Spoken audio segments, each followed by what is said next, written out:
At my husband's company party, he smirked and told me not to embarrass him. I quietly stepped aside. Then the company's chairman saw me. He took my hand and said he had spent 15 years looking for me. My name is Clara, 33 years old, and somehow still healing from wounds my family inflicted. As a high school math teacher and document archivist, I escaped their toxicity, but maintained occasional contact. Last Friday, my husband brought me to his upscale corporate gala. Between sips of sparkling water, he leaned forward smirking. "You know, Clara, you are lucky I even bring you to these things. Pity goes a long way." I simply sipped my drink and smiled.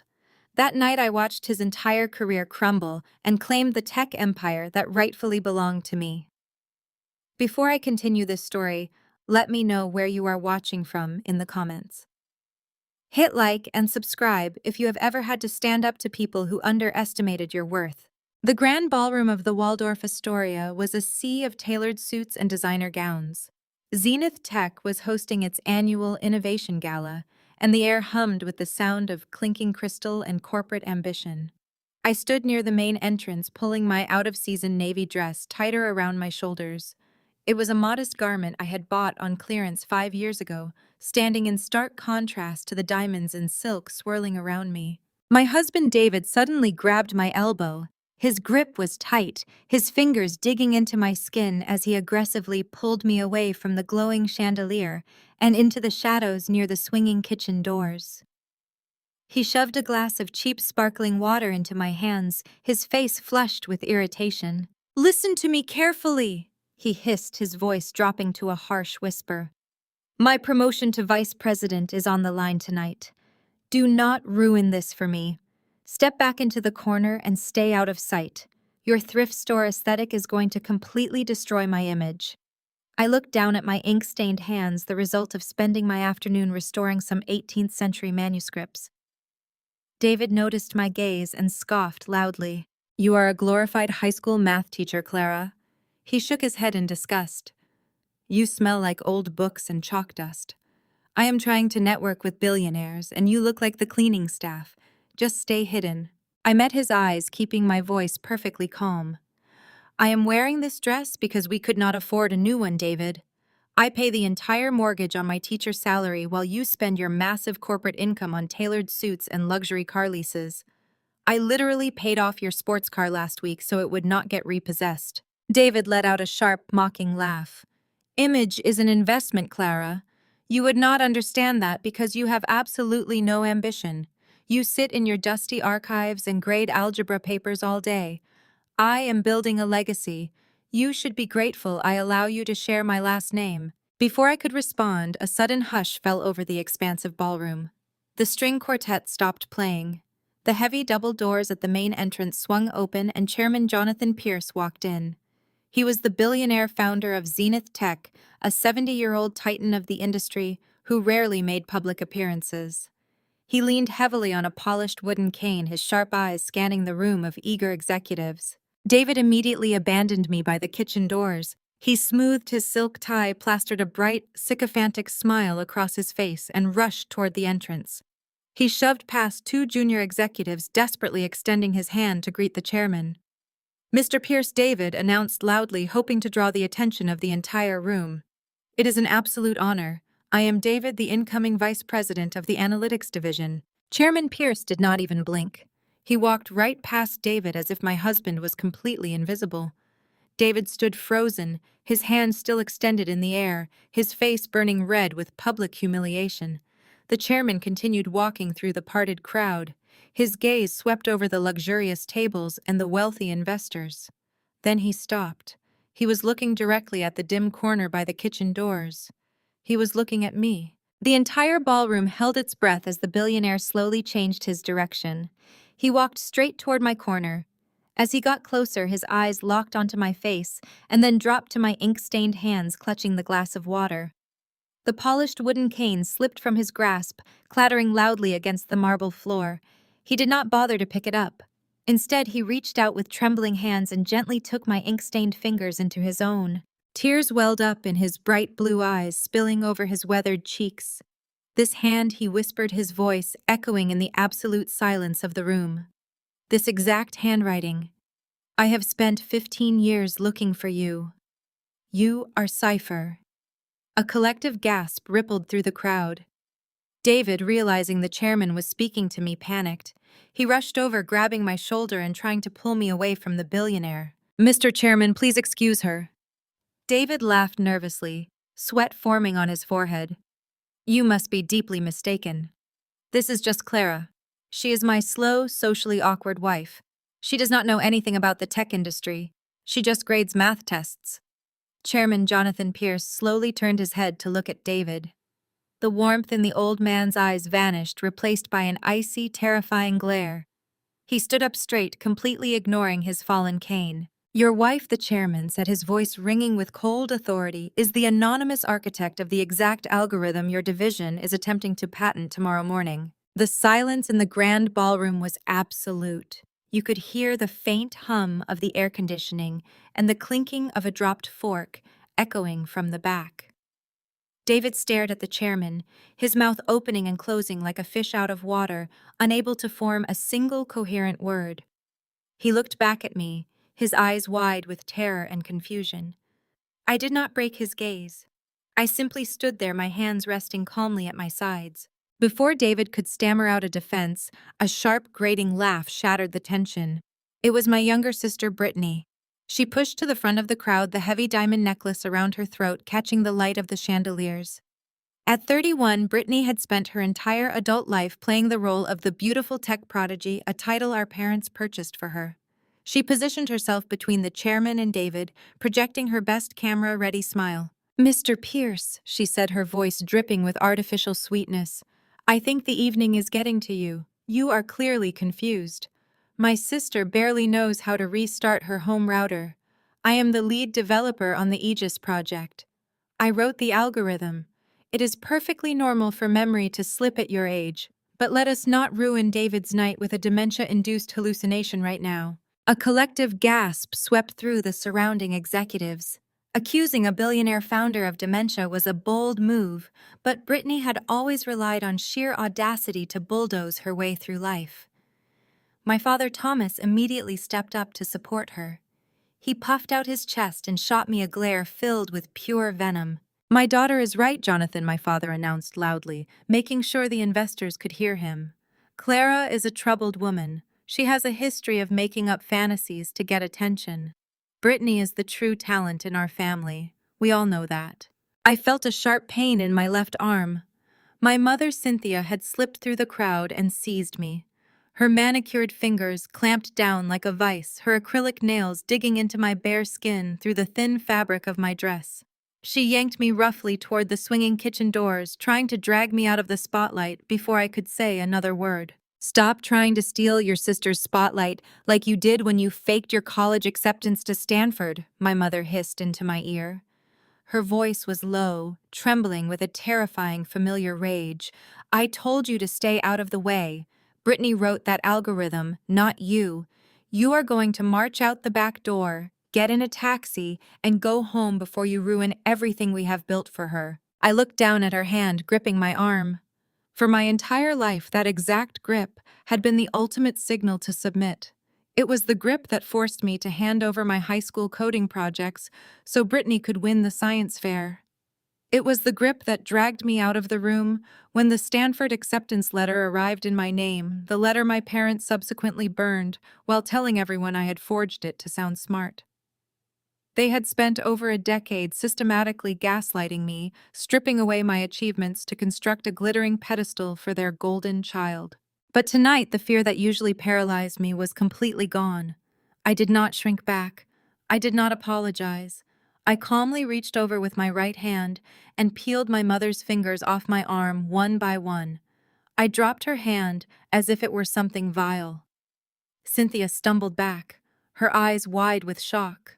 She had never seen me refuse a direct command. I turned my attention away from my parents and focused on a tall, impeccably dressed man standing just behind Brittany. Xavier was Brittany's husband. He was a formidable African-American corporate lawyer, a man who had built a pristine, untouchable reputation in the legal world. He was known for his ruthless attention to detail and his absolute intolerance for failure. He did not share my family's delusion. He dealt in fax contracts and legal liabilities. Right now, he was analyzing the situation with cold, calculating eyes, clearly sensing that his wife's confident facade was cracking. I stepped past my mother and walked directly toward him.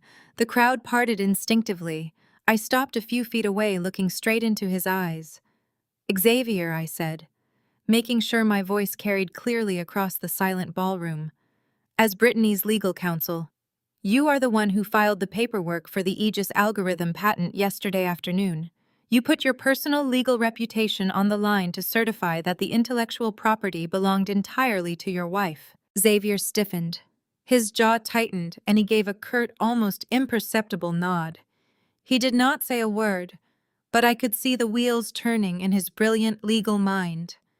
He knew exactly what was at stake if the patent was fraudulent.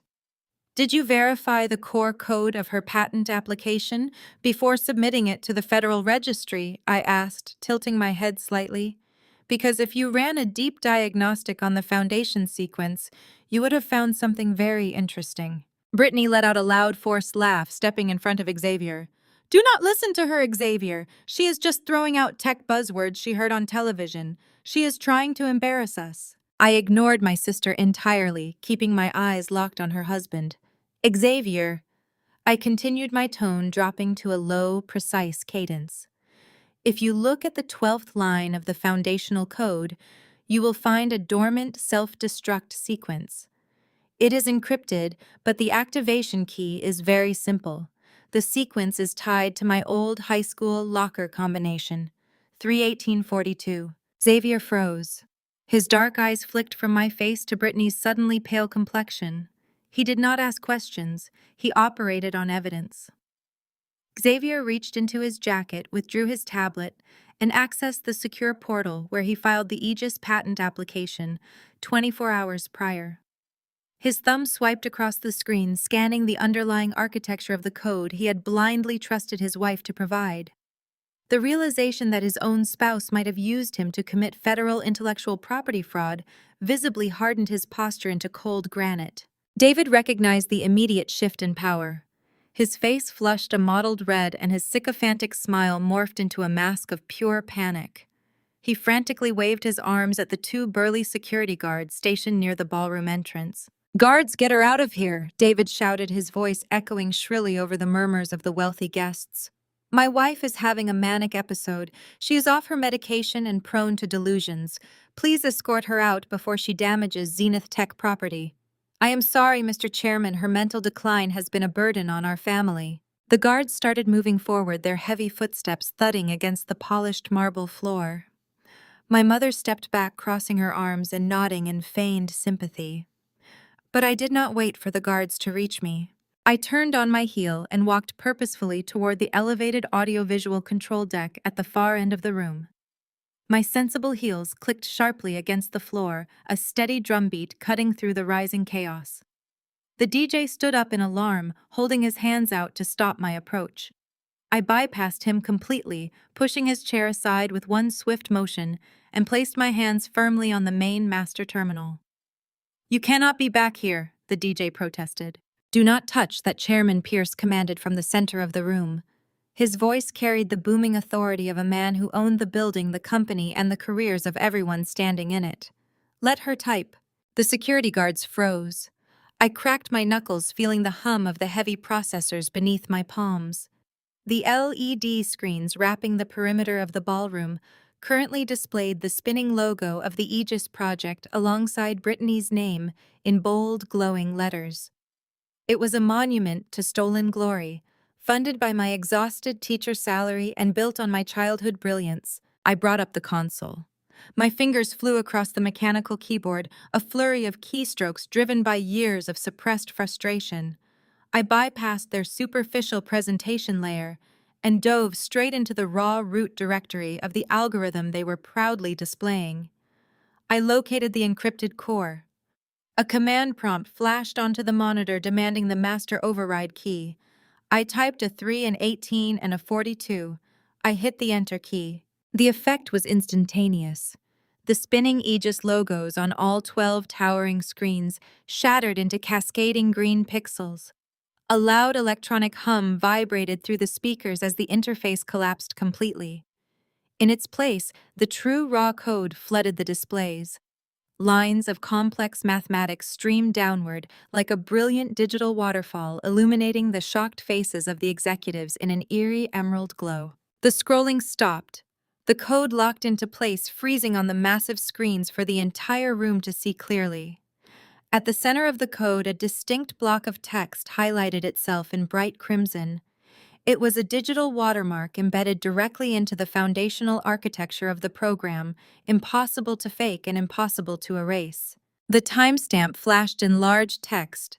Created exactly 15 years ago. Beneath the date, the encryption key dissolved, revealing the true signature. It did not say Brittany. It did not say David. The screen spelled out a single word in bold lettering, cipher. Below that, a secondary line of text appeared reading, Property of Clara Wilson. The silence in the room was absolute, heavy with the crushing gravity of what had just been revealed. The revolutionary algorithm that David and Brittany were attempting to sell to Zenith Tech the next morning was not just stolen property. It was a decade and a half old, created by a teenage girl they had systematically abused and dismissed as worthless. Xavier lowered his tablet. He turned to look at his wife. The absolute disgust in his eyes was chilling, stripping away years of carefully curated marital affection. "You lied to me," he stated, his voice a flat, emotionless void that sent shivers down my spine. "You used my law firm to file a fraudulent federal patent. Do you understand the criminal liability you have exposed me to?" Brittany shrank back, her expensive diamond earrings suddenly looking incredibly cheap. "Xavier, I can explain," she stammered, her voice shaking as she pointed a manicured finger across the room. "David told me to do it. It was his idea." David realized his entire corporate future was disintegrating before his eyes. The coveted vice president promotion, the wealth, the social prestige he craved more than oxygen, it was all gone, evaporated by a few lines of code on a glowing screen. The desperate panic in his eyes hardened into a vicious, cornered rage. He marched toward the nearest cocktail table, reaching inside his tailored tuxedo jacket. He pulled out a thick stack of folded legal documents and slammed them onto the glass surface. The loud smack made several nearby guests jump in alarm. "I knew you were going to ruin me," David snarled, his face twisted in absolute fury as he abandoned any pretense of being a loving husband. He pointed a shaking finger at the documents. "That is a pre-signed divorce decree and a property relinquishment form. Sign the house over to me right now, Clara. Sign it, or I release the photos of you stealing from your students to the press tonight." David did not wait for my answer. His thumb swiped violently across his smartphone screen. The massive LED displays lining the ballroom shifted again. The glowing emerald code of the Aegis algorithm vanished. In its place, a series of grainy, poorly lit photographs stretched across the walls. The images showed me inside my high school office late at night. In one photo, my hand was resting on the handle of the district safe. In another, I was loading stacks of manila envelopes into my canvas tote bag. I looked exactly like a desperate thief caught in the act. Murmurs of shock rippled through the sea of wealthy investors and tech executives. Women in designer gowns whispered behind their champagne flutes. Men in tailored suits shook their heads in disgust. David stood tall, his chest puffed out, basking in the sudden shift of the room's energy. He truly believed he had backed me into an inescapable corner. He pointed at the screens, projecting his voice so every person in the Waldorf Astoria ballroom could hear his manufactured outrage. "This is the real Clara Wilson," David declared, his voice dripping with sorrow. "She is not a tech genius. She is a common criminal. Those photos show her embezzling thousands of dollars from the public school district where she teaches. I found them on a hidden drive. I tried to get her help, but she refused. I cannot let my reputation at Zenith Tech be destroyed by a thief. Sign the papers, Clara. Give me the house, walk away quietly, and I will delete the files before the police see them." My father saw his opening. Thomas possessed an uncanny ability to exploit any situation to protect his own pristine image. He stepped directly into the center of the room, positioning himself perfectly under the crystal chandelier to ensure maximum visibility. He smoothed the lapels of his tuxedo and looked at me with an expression of profound theatrical disgust. "I am absolutely appalled," Thomas announced, his baritone voice echoing through the silence. "As a family that has built its legacy on integrity and hard work, we cannot and will not tolerate this behavior. We gave you everything, Clara. We provided a loving home, a world-class education, and every opportunity to succeed. You squandered it all because you lack the moral fiber your sister possesses." Cynthia rushed to his side, clutching her pearl necklace and shaking her head, as if she might faint from the sheer tragedy of my existence. "We tried so hard with her," Cynthia cried out, her voice trembling with fake emotion. "She was always taking things that did not belong to her. We thought she would outgrow it, but she is completely rotten inside." Thomas raised his hand to silence the room. Effective immediately, the Wilson family officially severs all ties with Clara. We disown her entirely. We will not allow her criminal actions to stain Brittany's flawless reputation or the legal integrity of my son-in-law Xavier. You are dead to us, Clara. I looked at the divorce decree sitting on the cocktail table. I looked at the blurry photos projected on the walls. Then I looked at my parents and the man I had married. A low, genuine laugh bubbled up from my chest. It started small, a quiet chuckle that cut through the heavy tension of the ballroom.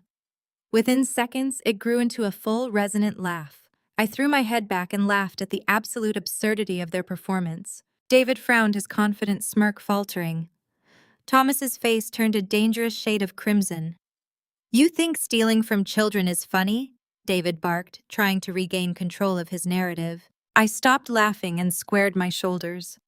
"I think your sheer stupidity is funny, David." I turned to face the audience of executives.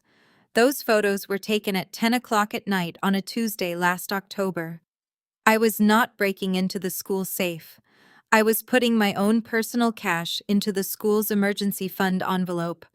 The school was facing a massive deficit for the annual math decathlon, a deficit caused by unexpected budget cuts. I was funding the entire event out of my own pocket. David sneered, shaking his head. "A high school teacher funding a massive event. Where would you get that kind of money, Clara?" "From my personal savings account," I replied, my voice turning to ice.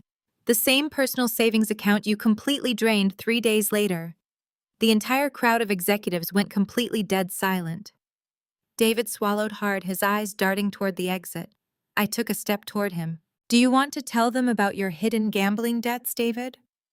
Do you want to tell this room full of corporate leaders how you lost $200,000 betting on offshore sports syndicates? I covered up your massive and embarrassing financial failure. I drained my own accounts to pay off your violent creditors so your precious corporate image would remain intact. You did not find those photos on a hidden drive. You hired a private investigator to follow me, hoping to find leverage because you knew your massive debts were finally catching up to you." I reached into my modest purse and pulled out my smartphone. I tapped the screen once, instantly syncing my device to the massive ballroom displays. The grainy photographs of the school office vanished. They were replaced by crisp, high-definition banking statements and international wire transfer logs. The documents clearly showed the stolen $200,000 leaving my personal account and landing directly into an offshore holding account. I zoomed in on the recipient details so every executive could read the registration. The account was not David's. It was registered to a shell corporation under my sister's maiden name. I turned to face my golden sibling. "Why is my husband wiring my entire life savings directly to your private shell company, Brittany?" The meticulously crafted facade of Brittany shattered for only a fraction of a second before her lifelong training kicked in. She let out a sharp, theatrical gasp, her hands flying to her mouth as her eyes instantly brimmed with perfectly timed tears. She stumbled backward, pressing against Xavier and clutching his immaculate suit as if her legs could no longer support her weight. "Xavier," she whimpered, her voice quivering with engineered vulnerability. "You have to believe me. David came to me months ago, completely desperate. He was terrified. He said Clara was having severe manic episodes and blowing through their life savings on absolute garbage. He begged me to hold the money in a secure corporate trust to protect their financial future from her reckless spending. I was only trying to save my sister from herself. My parents nodded in vigorous agreement, stepping closer to form a protective wall around their golden child. Cynthia reached out her face, a mask of manufactured grief. "It is true," my mother cried out to the silent ballroom. "Clara has always been financially irresponsible. She buys old, useless books while David works his fingers to the bone. Brittany was just acting as a responsible sibling." But Xavier did not move to comfort his weeping wife. His body was completely rigid, a towering statue of cold, calculating fury. As a top-tier corporate litigator, Xavier dealt with offshore shell companies, tax evasion, and money laundering every single day. His sharp legal mind was already connecting the dots, processing the irrefutable banking documents projected on the massive LED screens. He gently but firmly gripped Brittany by the wrists, peeled her hands off his suit jacket, and took a deliberate step away from her. His voice when he finally spoke was dangerously soft. "You registered a Cayman Islands shell corporation without disclosing it on our joint asset declarations," Xavier stated, his dark eyes fixed on her pale face. "You accepted a wire transfer of $200,000 from a man who is not your client, bypassing federal taxation protocols. That is not sibling protection, Brittany. That is felony wire fraud and conspiracy to launder money. You have actively used the network of my firm to facilitate a financial crime." David lunged forward, sweat pouring down his face. "Wait, Mr. Pierce Xavier, please," he stammered, holding his hands up in defense. "This is a huge misunderstanding. Clara is a master manipulator. She hacked those bank records just like she hacked Zenith Tech. She is trying to turn us all against each other so she can steal the Aegis patent." Brittany saw the escape hatch David had desperately thrown open and immediately dove for it. She stopped crying instantly, her tears drying up as she snapped her designer clutch open. Her hands trembled violently as she dug past her lipstick and compact mirror, her manicured fingers finally producing a sleek silver flash drive. She held it high in the air, her face twisted in a desperate sneer. "David is right!" Brittany shrieked, pointing the silver drive directly at me. "Clara is not a genius. She is a malicious cybercriminal. She hacked into my personal server last month and stole my code. She planted those fake digital watermarks to make it look like her work. But I have the original, uncorrupted master files right here on this physical drive. It proves she is a fraud." Brittany shoved past her stunned husband and marched directly toward Chairman Jonathan Pierce. The billionaire had remained perfectly still throughout the entire ordeal, his weathered face an unreadable mask of authority. Brittany thrust the silver flash drive into his hands, her chest heaving as she tried to project absolute confidence. "Please, Mr. Chairman," Brittany begged, flashing him a dazzling, desperate smile. "Just plug this into the main terminal. The uncorrupted data will show you the truth. You will see my original coding signatures, and you will see the exact backdoor Clara used to infiltrate the network of Zenith Tech. She is a danger to your entire corporate infrastructure." Chairman Pierce looked down at the small silver device resting in his palm. He did not say a word to my sister. He simply turned around, walking slowly and deliberately toward the main AV control deck where I still stood.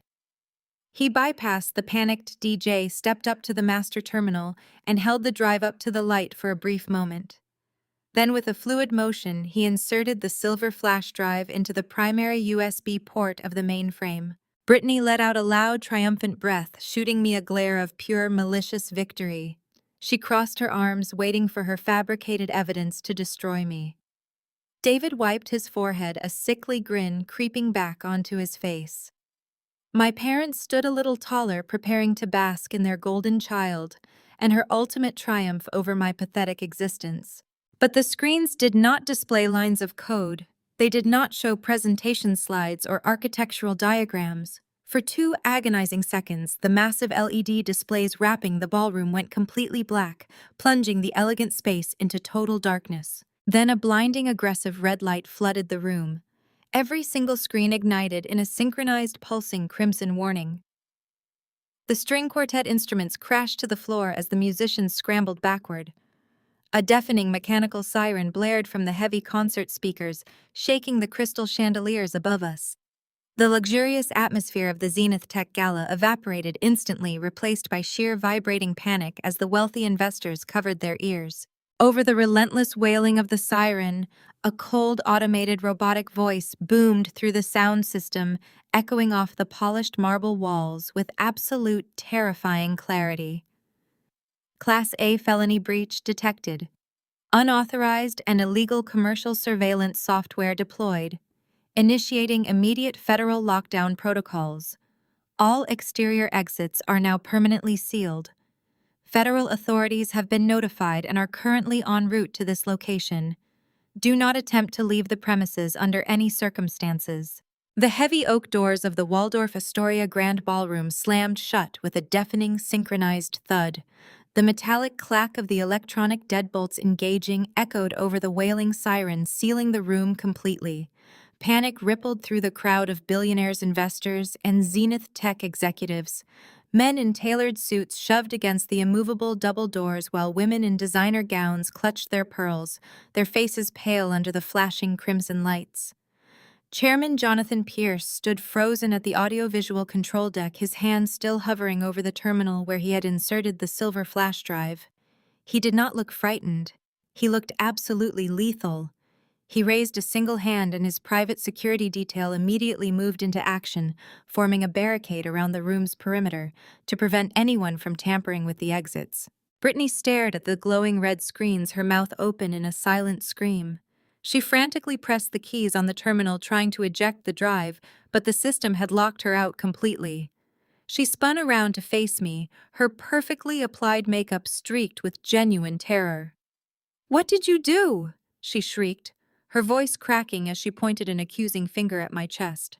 That was my drive. That was my proof. I walked slowly toward the center of the room, my heels clicking sharply against the marble floor. I did not raise my voice, but the absolute silence of the trapped crowd amplified my words. "That was not your drive, Brittany," I stated, keeping my gaze locked on her panicked eyes.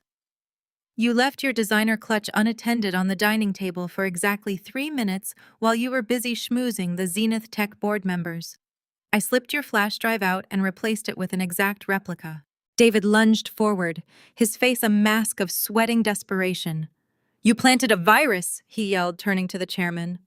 "Mr. Pierce, she is trying to destroy your corporate network. She is a cyber terrorist." I shook my head, projecting my voice so every executive in the room could hear the absolute truth. "It is not a virus, David. It is a honeypot program. I designed it specifically to instantly trace and map the network of anyone foolish enough to blindly plug it into a highly secure master terminal. By handing that drive to the chairman, Brittany gave my program direct administrative access to bypass the encrypted firewalls on your personal Zenith Tech servers." The blaring siren suddenly cut off, leaving a ringing silence in its wake. The crimson warning screens flickered and shifted, dissolving into a stark, high-definition display of plain text documents. The entire ballroom gasped as personal chat logs, emails, and financial spreadsheets flooded the massive LED monitors. "My honeypot did not just trace your location," I continued, my voice steady and cold as ice. "It executed a forensic sweep of every single hidden folder you both thought you had deleted.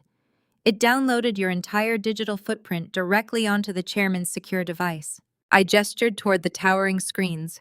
"Let us read the uncorrupted truth, shall we?" The massive monitors displayed a continuous, deeply disturbing chain of intimate text messages between David and Brittany, explicitly timestamped approximately 8 consecutive months ago. The messages detailed their ongoing affair, explicitly outlining their plan to manipulate me into signing over the rights to my algorithm. One particularly damning message from David read, "Clara is too stupid to realize the code's actual value. We get her to sign the spousal transfer, sell it to Zenith, and I file the divorce papers the next day." Another screen displayed Brittany's reply. "Make sure you drain her savings first to cover the offshore transfer. She will be too busy crying over the divorce to notice the missing cash until it is too late." The crowd stared in collective horror. The whispers grew into a loud, undeniable hum of disgust. Cynthia buried her face deeply in her manicured hands, instantly realizing the elite social standing she worshipped was currently burning to permanent ash right in front of the most powerful people in the city. David stumbled backward, his knees hitting a cocktail table as he looked up at the undeniable proof of his infidelity and federal fraud. He opened his mouth to speak, but no sound came out. Thomas could no longer contain his rage. He had spent his entire life building the illusion of a perfect superior family, an illusion I was systematically tearing apart piece by piece. His face turned a dangerous mottled purple as he shoved past Cynthia and marched directly toward me. His hands balled into tight, shaking fists. "You ungrateful wretch!" Thomas roared, his baritone voice shaking with a terrifying, violent fury. He did not care about the billionaires watching. He did not care about the heavy locked doors. He only cared about silencing the daughter who had finally dared to expose his golden child. "You unlock those doors and fix this right now before you send your sister to prison." He lunged at me, raising his heavy hand to strike me across the face. I did not flinch. I did not step back or close my eyes. I simply stood my ground. But before his hand could connect with my cheek, a tall figure stepped smoothly between us. Xavier moved with a terrifying, calm strength. He intercepted my father's swinging arm mid-air, his long, powerful fingers clamping aggressively around Thomas's thick wrist like an inescapable heavy steel vice. The impact made a dull thud, and my father let out a sharp gasp of pain as Xavier twisted his arm firmly downward, completely neutralizing the attack. Xavier did not raise his voice. He did not look angry. He looked entirely professional, analyzing the physical threat with the same cold detachment he applied to corporate litigation. He stared down at my father, his dark eyes void of any familial warmth. "Assaulting a witness will not look very good on the indictment, Thomas." Xavier released my father's wrist with a motion of utter disgust, letting the older man's arm drop heavily to his side. Thomas stumbled backward, his polished leather shoes slipping slightly on the polished marble floor. The sheer humiliation of being physically overpowered and legally threatened by his own high-profile son-in-law drained the violent crimson from his cheeks, leaving behind a sickly pale white. He clutched his bruised wrist, his chest heaving as his eyes darted frantically around the locked ballroom. The elite executives and billionaire investors were no longer looking at him with the reverence he had spent decades cultivating. They were staring at him with a mixture of horror and morbid fascination. The illusion of the untouchable, perfect Wilson patriarch was completely shattered, exposing the desperate, violent man beneath the tailored tuxedo. Deprived of his physical dominance, Thomas immediately pivoted to the only other weapon he had ever known how to wield: generational wealth. He straightened his spine violently, tugging at the lapels of his suit jacket to restore some semblance of authority. His jaw clenched so tightly I could see a vein pulsing near his temple. He glared at me, his eyes burning with a hatred so pure it practically radiated across the space between us. "You think you have won?" Thomas snarled, projecting his booming voice over the ambient hum of the locked ballroom. "You think you can completely destroy this family and walk away victorious? You are absolutely delusional, Clara. Effective immediately, I am officially executing my power of attorney to completely and permanently sever you from the Wilson family trust. You will not see a single red cent of your late grandmother's $10 million estate. I am freezing the accounts, revoking your beneficiary status, and leaving you with absolutely nothing. You will be completely destitute, begging on the streets." My mother saw her cue and immediately stepped into the spotlight, perfectly synchronizing her attack with her husband's financial death sentence. Cynthia smoothed the front of her designer gown, adopting an expression of profound maternal disappointment. She turned to address the captive audience, transforming her rage into a theatrical performance of a deeply wronged parent. "She has always been a parasite," Cynthia announced, her voice dripping with venomous condescension. "We gave her everything, and she spent her entire life waiting in the shadows, like a vulture just waiting for my poor mother to pass away so she could finally get her greedy hands on that $10 million trust fund. She is a lazy, ungrateful leech who never wanted to work a single day in her miserable life. Look at Brittany. Brittany worked day and night to build her own massive software empire from absolute scratch. Brittany is a self-made innovator who earned her success through brilliant engineering and relentless dedication. But Clara just lurked in the background plotting to steal the family fortune because she is fundamentally incapable of achieving anything on her own merit. You are a parasite, Clara, and now you are a parasite who has finally lost her host. The wealthy crowd murmured, some exchanging uncomfortable glances as my mother painted me as a manipulative gold digger. David crossed his arms, a smug, vindictive smile returning to his sweaty face. Brittany stood taller temporarily, forgetting her impending federal fraud charges, to bask in her mother's glowing, fabricated praise. They honestly believed this financial guillotine would force me to my knees. They expected me to panic, to cry, to beg for forgiveness, and promise to retract the damning evidence blazing on the screens above us. Instead, I let out a long, heavy sigh. I did not look at the investors. I did not look at Xavier or Chairman Pierce. I kept my eyes locked entirely on my parents.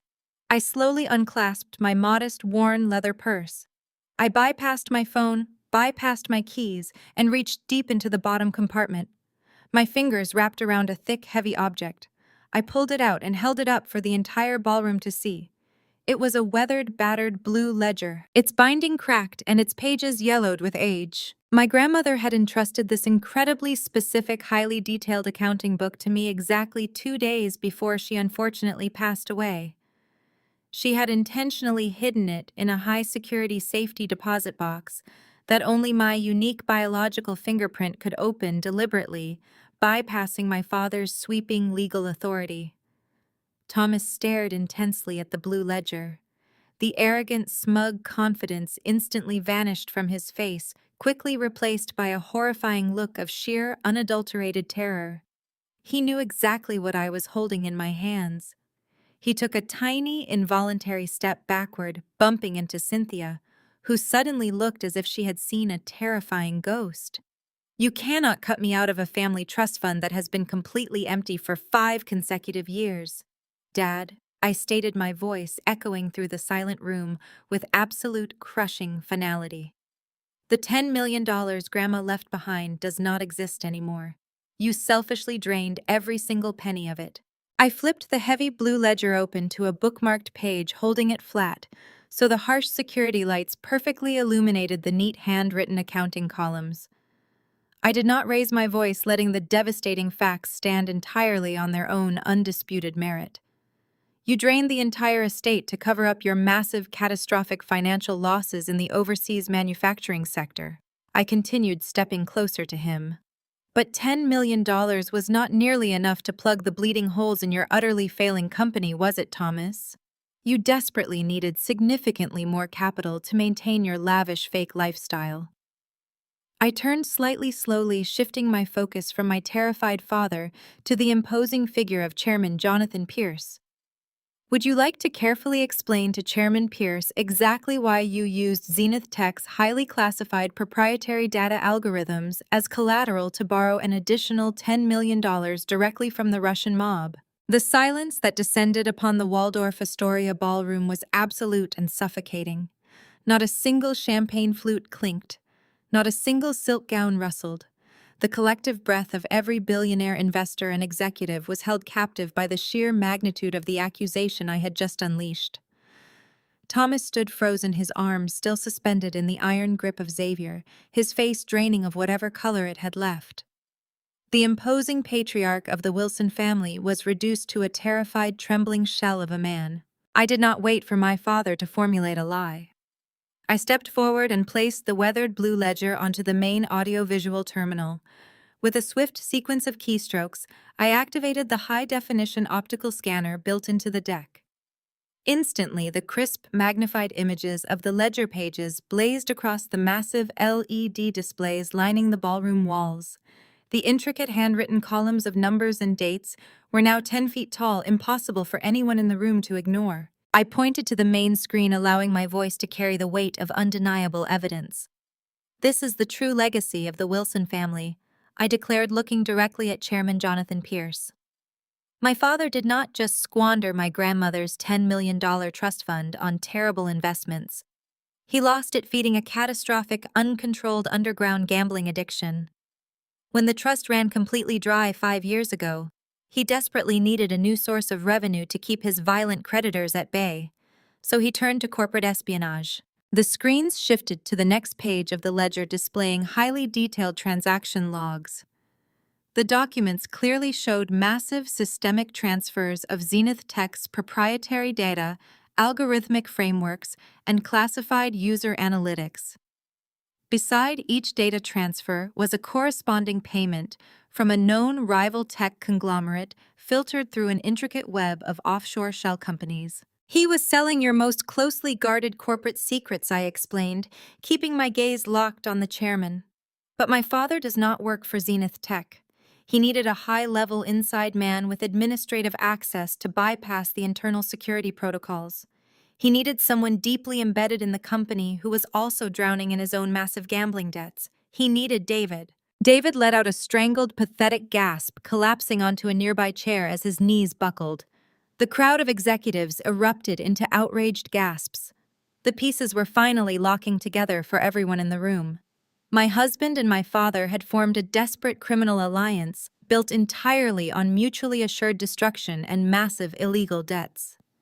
David stole the data from Zenith Tech, Thomas fenced it to international competitors, and they used the illicit profits to pay off the Russian syndicates, threatening their lives. Cynthia took a staggering step backward. The perfectly manicured mask of the elite socialite completely shattered, revealing the hollow, terrified woman beneath. She stared up at the screens, her eyes wide with a frantic, uncomprehending horror. She had spent her entire life worshipping the almighty dollar, cultivating an image of flawless suburban royalty. The realization that her entire existence was funded by mob money and corporate treason hit her like a physical blow. "You sold us out!" Cynthia shrieked, her voice pitching into a hysterical grating register. She lunged at Thomas, her manicured fingers clawing desperately at his tuxedo lapels. "You told me the manufacturing business was having a slow quarter. You told me we needed to briefly dip into the trust to cover a minor tax liability. You borrowed $10 million from Russian criminals. You absolute fool, you have destroyed everything." Thomas tried to push her away, but Cynthia clung to him like a rabid animal. "What happens to the country club membership?"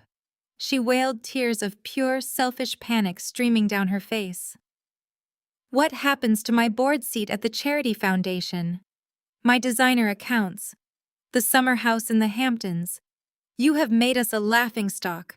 We will be absolutely ruined. We will be social pariahs. They will seize everything we own to pay back this disgusting debt." She was not mourning the betrayal of her husband. She was not grieving the danger he had placed our family in. She was exclusively grieving the agonizing death of her pristine social standing. She beat her fists against his chest, completely indifferent to the hundreds of eyes watching her humiliating narcissistic breakdown. Xavier ignored the hysterical woman clawing at her husband. He released my father's wrist, letting the older man stumble backward under the weight of his screaming wife. Xavier did not look at them. His sharp, calculating eyes were locked entirely on the glowing screens above. As a top-tier litigator, he processed complex financial documents with terrifying speed. He recognized the specific legal phrasing of the collateral agreements projected on the wall. Xavier took 3 long strides toward the main terminal. He aggressively snatched the blue ledger right off the glass scanner, gripping it with white-knuckled intensity. He flipped rapidly through the thick yellowed pages, his eyes scanning the intricate columns, the transfer logs, and the specific terms of the illegal loans. The ballroom held its collective breath as the brilliant lawyer dissected the financial ruin of his in-laws. He stopped on a page near the very end of the book. His rigid posture grew even stiffer. The ambient light from the screens cast deep, menacing shadows across the sharp angles of his face. He read the page once. He read the page twice. When he finally looked up, the sheer, unadulterated fury radiating from his dark eyes made the hair on the back of my neck stand up. He slowly turned his piercing gaze away from Thomas and locked his sights directly on Brittany. His voice dropped to a lethal, icy whisper that echoed in the silence. Thomas, exactly why is my signature notarized by my own wife at the very bottom of a $10 million illicit loan agreement? Thomas opened his mouth, a pathetic, trembling wheeze escaping his dry throat. But Xavier silenced him instantly with a single, incredibly sharp motion of his outstretched hand. The brilliantly ruthless corporate attorney did not need an answer from the rapidly crumbling, arrogant patriarch. He already possessed the irrefutable evidence. He held the weathered, battered blue ledger aloft, his knuckles stark, terrifyingly white against the leather binding. His piercing, terrifying gaze shifted deliberately back and forth between Thomas Cynthia and finally his openly trembling wife. He realized the absolute staggering depth of their treacherous betrayal in a fraction of a second. They had not merely hidden a catastrophic, monumental financial failure from him. They had actively, maliciously conspired to frame him. As a highly esteemed senior partner at a globally recognized law firm, Xavier possessed the pristine credit, the entirely unblemished professional reputation, and the flawless federal security clearances required to legitimize massive, highly suspicious capital transfers. They had meticulously forged his signature to act as the legally bound guarantor for a staggering $10 million loan from a violent, utterly ruthless overseas syndicate, effectively wrapping the digital noose directly around his innocent neck. Xavier did not scream. He did not throw an unprofessional tantrum or break down like the cowardly people currently surrounding him. He simply detached. In front of the heavily locked, deathly silent ballroom, the formerly devoted son-in-law died instantly and permanently replaced by the ruthless apex predator corporate litigator who relentlessly destroyed lives for a highly lucrative living. He turned his broad back on the disgraced Wilson family, deliberately positioning himself to directly address Chairman Jonathan Pierce and the entirely captive, stunned audience of Zenith Tech executives. He raised his booming voice meticulously, ensuring every syllable bounced sharply off the towering marble walls and resonated with absolute chilling legal clarity. Let the official record clearly reflect. Xavier announced, his booming tone entirely devoid of any human emotion, that effective, immediately, I completely and irrevocably recuse myself as legal counsel for Zenith Tech, Thomas Wilson, and all affiliated corporate entities. I explicitly declare that my signature on the criminal ledger, currently displayed on these giant monitors, is a malicious, unauthorized forgery. I was intentionally defrauded by my own treacherous spouse and her deceitful father. I am officially acting as a cooperating federal witness. I will be immediately filing a formal statement of federal fraud, aggravated identity theft, and malicious corporate conspiracy with the federal authorities currently arriving at this exact location. I strongly advise every single person in this room to immediately retain independent legal representation. Brittany let out a harrowing, desperate shriek. The flawlessly curated, highly manicured image of the fiercely independent, brilliant, tech-savvy heiress evaporated completely, leaving behind nothing but a terrified, pathetic criminal facing decades in federal prison. She lunged forward recklessly, dropping unbelievably hard onto her bare, trembling knees on the cold, polished marble floor. She wrapped her flailing arms tightly around Xavier's rigid legs, aggressively pressing her tear-soaked, ruined face against the crisp, expensive fabric of his tailored trousers. Her manicured fingernails dug violently into his firm calves. "Xavier, please, you simply have to understand." Brittany wailed, her broken, hysterical voice echoing horribly through the dead, silent room. I had absolutely no choice in the matter. Dad was inevitably going to lose the massive house, the elite country club memberships, our entire fortune, everything. We were undoubtedly going to be completely ruined and permanently lose our entire pristine social standing. David came to me privately with a completely guaranteed foolproof plan. He confidently promised me the stolen new algorithm patent would independently generate an incredible $50 million in the very first fiscal year alone.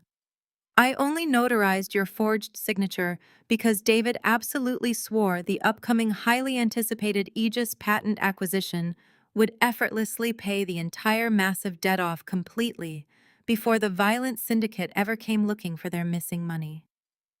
We just desperately needed a temporary, extremely secretive bridge loan. You have to desperately believe that I was honestly only trying to fiercely protect our entire family from total, unmitigated destruction. We were absolutely going to pay it all back. Xavier did not offer her a single solitary ounce of basic human comfort. He looked down at his pathetically weeping, pleading wife with an expression of pure, unadulterated, icy disgust. He forcefully, aggressively kicked his muscular leg backward, instantly breaking her frantic, clawing grip and stepping completely out of her immediate reach, as if she were a highly contagious, venomous snake. "Do not ever attempt to touch me again," Xavier stated coldly, meticulously, straightening his expensive suit jacket with deliberate, terrifying precision. "You will officially speak to me only through my retained defense attorney. We are completely permanently finished." Brittany scrambled awkwardly backward, her shaking hands slipping against the slick polished floor as the brutal, crushing reality of her complete, inescapable isolation crashed down heavily upon her. Her arrogant parents were officially ruined.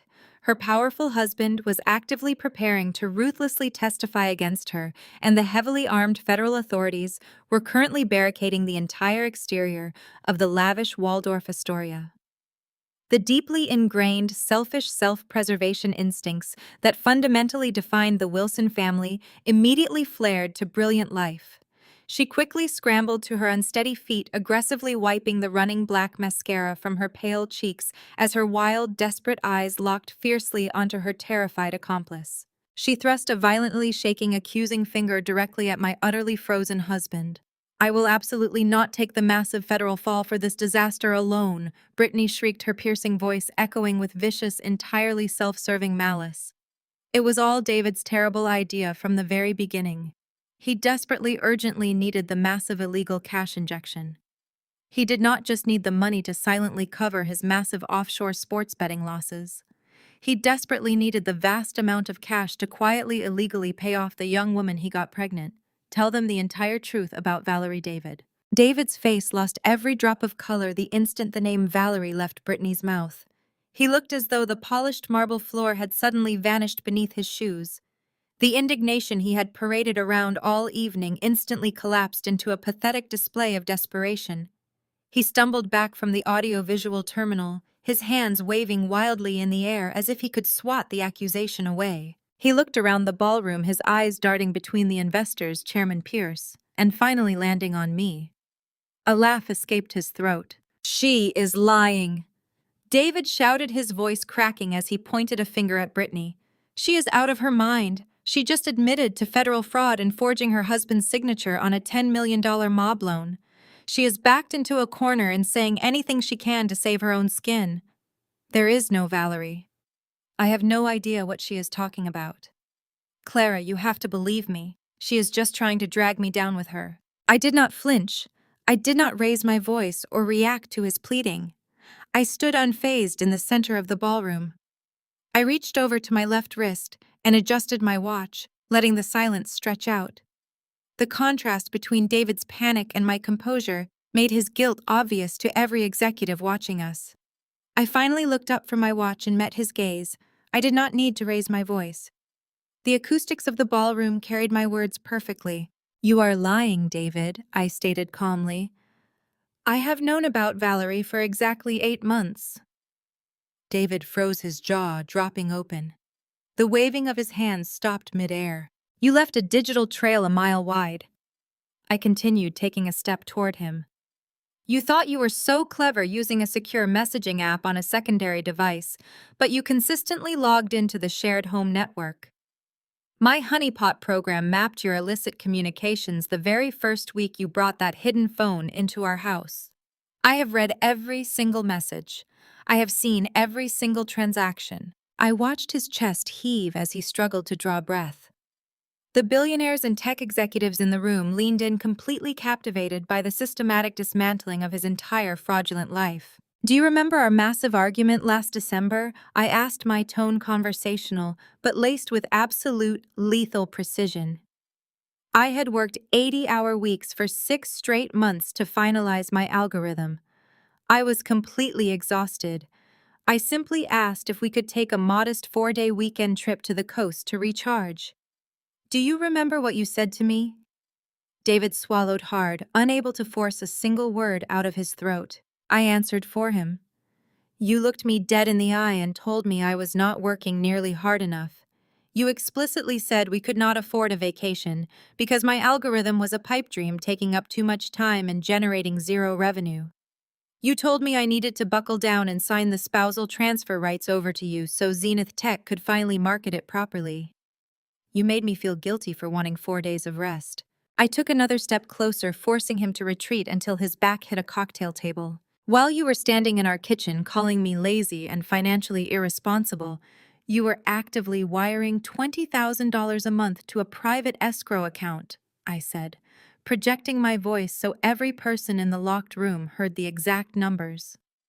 While I was drinking cheap coffee and coding until 3 in the morning, you were actively financing a luxury penthouse condo in the most expensive district of the city. You were buying diamond tennis bracelets and booking first-class tickets to Paris for a woman you got pregnant, all while plotting to steal my life's work to pay off Thomas's violent creditors. David shook his head violently, sweat dripping down his temples. Clara, please, he begged, his voice dropping to a pathetic, whimpering whisper. It is not what it looks like. I can explain everything. I was going to fix it. You cannot fix this. A new voice rang out. The voice did not belong to me. It did not belong to Brittany or Cynthia or anyone near the main stage. The sound came from the elevated VIP section at the far end of the ballroom. The entire crowd turned in unison. A woman stepped out from the shadows of the velvet-roped enclosure and walked slowly down the carpeted stairs. She wore a stunning floor-length red evening gown that contrasted violently with the sea of black tuxedos and muted corporate attire. Her dark hair was styled immaculately, and her posture was rigid with a terrifying righteous fury. The heavy security deadbolts on the main doors meant she had been inside the ballroom this entire time, quietly watching the entire spectacle unfold from the very beginning. David let out a choked, horrified gasp. He gripped the edge of the cocktail table so hard his knuckles turned white. It was Valerie. The crowd parted instinctively, clearing a wide path as she marched directly toward the center of the room. She did not look at the chairman. She did not look at my parents. She kept her blazing eyes locked entirely on the man who had lied to both of us. Valerie walked directly up to David. He opened his mouth to speak, but before he could formulate a single syllable, she raised her arm and slapped him across the face with a sickening, resounding crack. The sharp sound echoed violently off the marble walls. David's head snapped to the side, a bright red mark instantly blooming across his pale cheek. You told me your wife was a terminally ill dependent and that you owned the Rhode Island beach house, Valerie stated coldly. The sharp echoing crack of the slap hung in the stifling air of the locked ballroom. Valerie did not break eye contact with David. She reached into her sequined clutch, pulled out a heavy ring of brass keys and hurled them directly at his chest. They struck his tuxedo jacket with a dull thud before clattering loudly onto the polished marble floor. The sound was deafening in the absolute silence. You swore to me the transfer was happening tomorrow morning, Valerie shouted, her voice trembling with a mixture of raw heartbreak and pure, unadulterated rage. You looked me in the eyes and promised that the Rhode Island beach house would be in my name by noon. You said your wife was entirely incapacitated, tragically bedridden, and legally incapable of managing her own assets. You told me I was going to raise our child in that house while she wasted away in some expensive hospice facility. You are a monster, David. A pathetic lying monster. The elite crowd of investors and executives recoiled. A collective murmur of profound disgust rippled through the room. My mother, Cynthia, clamped a hand over her mouth, horrified not by David's moral bankruptcy, but by the sheer unseemly public spectacle of a mistress airing dirty laundry in front of high society. Thomas looked completely broken, realizing his hand-picked, supposedly brilliant accomplice was nothing more than a reckless, sloppy liability who had dragged the entire Wilson family into an inescapable federal nightmare. David panicked. His eyes darted wildly from the furious woman in the red dress to the disgusted faces of the Zenith Tech board members. He raised his hands frantically, trying to construct a barrier between himself and the absolute ruin crashing down upon him. He took a stumbling step away from Valerie, his chest heaving as the last remnants of his arrogant facade evaporated. He spun around to face me, his features contorted into a mask of pure selfish desperation. "Clara, you have to fix this!" David barked, his voice cracking violently under the immense pressure. He completely ignored the horrific lies he had just been caught telling. He bypassed apologies and went straight to commands, relying on the same toxic, manipulative entitlement he had wielded our entire marriage.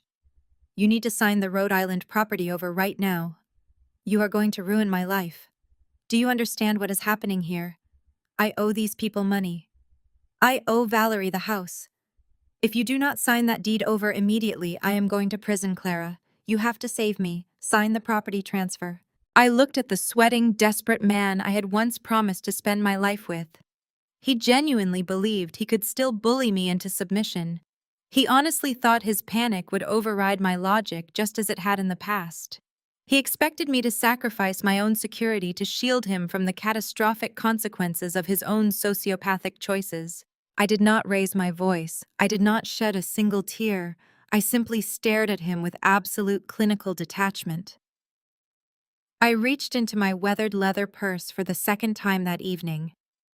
I bypassed the compartments holding my phone and wallet. My fingers located a crisp, thick manila envelope tucked carefully against the lining. I pulled it out, moving with deliberate, unhurried precision. I opened the flap and extracted a heavy watermarked parchment document. I did not hand it to David. I did not even step toward him. I simply dropped the thick legal document onto the glass surface of the nearest cocktail table. The heavy paper landed with a sharp, definitive smack that commanded the attention of every single person in the room. "Sign it!" David demanded, lunging toward the table with frantic, greedy hands. "Give me a pen. I need to transfer the title before the authorities lock down the assets." Before David's trembling fingers could even graze the parchment, a large, impeccably manicured hand slammed down flat on top of the document. Xavier stood there, his imposing frame blocking David completely. The brilliant corporate litigator was no longer operating as a member of this family. He was operating as a legal executioner. Xavier did not look at David. His dark, calculating eyes scanned the intricate legal text, rapidly processing the clauses, the stamps, and the official notarizations. Xavier's posture remained entirely rigid. He lifted his hand off the document, picked up the parchment, and held it up to the harsh light of the ballroom chandeliers. He analyzed the official seals with terrifying focus. When he finally spoke, his voice was a deep, resonant baritone that carried absolute, unquestionable authority. "You cannot transfer this property." David Xavier stated, his tone devoid of any human empathy. He turned to face the crowd, deliberately addressing the room, rather than the pathetic man sweating before him. "This document is a certified original property deed for the Rhode Island coastal estate, but there is a massive fundamental problem with your desperate exit strategy." David stared at Xavier, his chest rising and falling rapidly. "What are you talking about? It is her house. She bought it. She has to sign it over to me." Xavier slowly shook his head, his expression a mask of cold legal finality. He adjusted his grip on the heavy parchment and read the official text aloud, letting each word land like a physical blow. "The property located in Rhode Island is not owned by Clara Xavier," announced his voice, cutting through the silent ballroom like a freshly sharpened blade. "This deed clearly states that the estate is wholly and exclusively owned by the Pierce Holding Group." The crowd gasped. David froze, his eyes widening in sheer, unadulterated shock. He looked from Xavier to me, completely unable to process the magnitude of his own catastrophic miscalculation. From the shadows of the main stage, a tall, commanding figure stepped smoothly into the spotlight. Chairman Jonathan Pierce walked down the short flight of stairs, his tailored suit, immaculate, his expression radiating absolute quiet power. He did not look angry. He looked entirely amused. He stopped just a few feet away from David, allowing a cold, victorious smile to finally break across his face. I bought that beach house for Clara exactly a decade ago. As a personal thank you for her brilliant early contributions to my firm, Chairman Pierce stated, his voice smooth and lethally calm. I placed it under my private holding company to completely shield her from greedy parasites like you. David, you have spent the last 5 years faithfully paying massive property taxes on a luxury estate that legally belongs to me. Chairman Jonathan Pierce did not wait for David to process the crushing reality of his wasted money and ruined life. He walked deliberately past the sputtering, humiliated man and approached the main audiovisual control deck. Thomas instinctively scrambled out of his way, backing into the heavy velvet curtains like a frightened animal. Pierce reached out and picked up the silver microphone resting near the terminal. He tapped it once. The sharp, amplified thud resonated through the high ceilings of the Waldorf Astoria ballroom, commanding the absolute undivided attention of every single billionaire investor and corporate executive present. I have stood in this exact room many times over the decades. Pierce began, his deep, resonant voice carrying an undeniable gravitational authority. I have given speeches about innovation, corporate strategy, and the future of global technology. But tonight, I am not here to talk about the future. I am here to correct the past. I am here to tell you the true, highly classified story of a digital ghost we called Cypher. The older executives in the front rows visibly stiffened. The name was a legend within the deepest, most secure chambers of the tech industry. 15 years ago, Zenith Tech experienced a catastrophic, unprecedented cyber attack. Pierce continued slowly pacing across the polished marble floor. A highly sophisticated ransomware virus infiltrated our master mainframes. It bypassed every single firewall, neutralized our elite security teams, and systematically began locking down the central servers that facilitated global financial transactions. We were exactly 3 hours away from a total unmitigated economic collapse. It would have wiped out billions of dollars and destroyed the international banking sector entirely. Our top-tier engineers were completely helpless, Pierce stated, pointing a commanding finger toward the crowd. The greatest minds in Silicon Valley could not crack the encryption. But then a completely unknown, unauthorized user bypassed our external security nodes. This user did not demand a ransom. They did not steal data. In a span of 47 minutes, this digital ghost completely dismantled the attacking virus, purged the corrupted files, and entirely rewrote our foundational security protocols from scratch, permanently saving the entire global financial system from absolute ruin. Pierce stopped pacing and turned his sharp gaze directly toward my mother, who was cowering near the cocktail tables. "We spent millions trying to track this anonymous savior down," Pierce said. "When I finally managed to establish a secure encrypted communication line, I offered this brilliant hacker a blank check. I offered a senior executive position, massive stock options, and global recognition.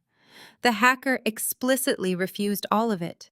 She refused the money and demanded absolute permanent anonymity." Why? Pierce asked, his voice echoing with profound, heavy significance. Because she was only 18 years old. She was a brilliant, self-taught teenager trapped in a fiercely toxic, deeply narcissistic household. She explicitly told me that if she accepted the money or the public credit, her father would immediately seize control of her assets, exploit her intellectual property, and use her genius to fund his own reckless, egotistical ambitions. She chose to remain entirely invisible to protect her own sanity. She chose to be a ghost so her family could not bleed her dry and steal her promising future. Pierce walked directly over to me. He stood by my side, projecting a united, unbreakable front. "Clara is Cypher," he announced, his voice ringing with absolute certainty. "The quiet, supposedly unambitious woman standing before you is the sole reason Zenith Tech still exists today." The entire ballroom erupted into chaotic, deafening whispers. The elite crowd stared at me in sheer, unadulterated awe. David looked as if he was going to violently vomit. Thomas gripped the velvet curtains, his face twisting into a mask of pure, agonizing realization. He had spent his entire life searching for an innovative golden child, completely blind to the apex genius living quietly under his own roof. I honored her request for permanent anonymity. Pierce continued speaking over the rising murmur of the crowd, but I never stopped watching over her. I monitored her career. I observed her brilliant, quiet coding.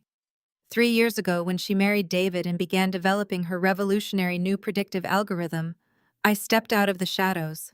I became her silent shadow benefactor. I purchased the Rhode Island estate and hid it under my holding company, so her parasitic husband could never leverage it against her.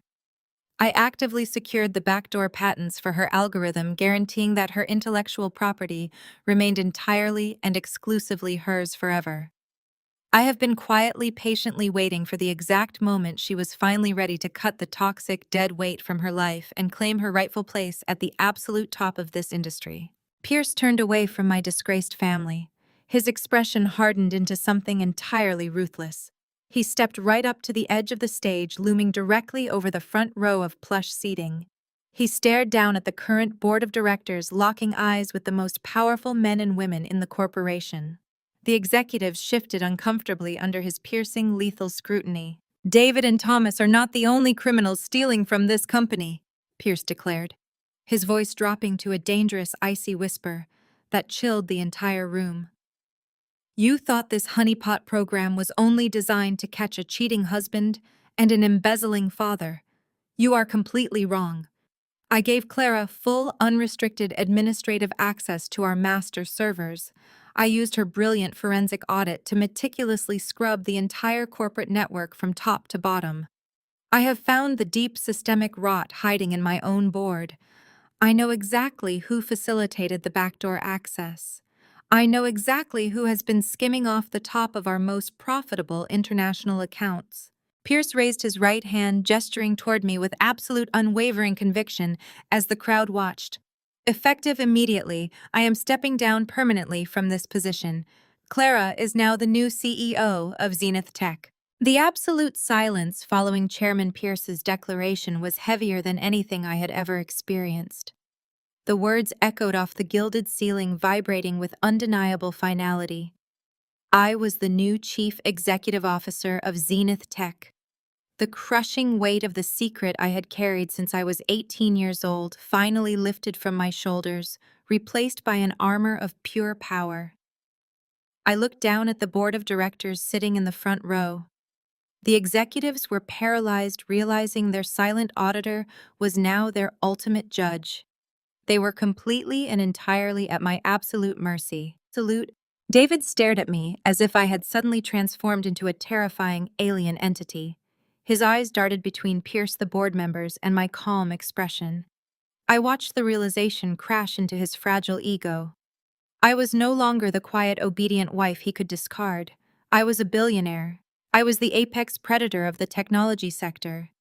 I was the authority at Zenith Tech, which meant I was effectively his ultimate boss, holding the power to destroy his career, his finances, and his freedom with a single signature. The arrogance that defined his entire existence evaporated, leaving behind a pathetic shell of a man. Valerie stood entirely frozen beside him, her chest heaving with rage as she waited for David to defend her, or at least acknowledge the destruction of their illicit future. David completely ignored her. He did not look at the woman he promised to buy a luxury beach house for. He did not glance at the mother of his unborn child. Instead, he lunged forward, throwing his tuxedo jacket aside as he dropped violently onto his bare knees. He scrambled across the cold surface, his leather shoes slipping awkwardly, desperate to close the physical distance between us. The wealthy executives watched in horrified fascination as he reduced himself to a groveling, hysterical mess. "Clara, my beautiful Clara, please listen to me." David begged, his voice cracking into a high, pathetic whine that echoed terribly through the cavernous room. "You know me. You know my heart. You know I would never intentionally try to hurt you. I was just so lost. I was out of my mind with stress and pressure. I did not offer him a single inch of comfort. I simply stared down at his desperate face, watching the sweat bead on his forehead. I took a deliberate step backward, ensuring his frantic reaching hands could not touch the fabric of my evening gown. "We took sacred vows," Clara. David wailed, his eyes manic, as he tried to weaponize the very marriage he had destroyed. "We stood in front of our families and promised to love each other for better or for worse. This is the worst. This is my lowest moment and I need my wife. I only did those terrible things because I was truly terrified of you.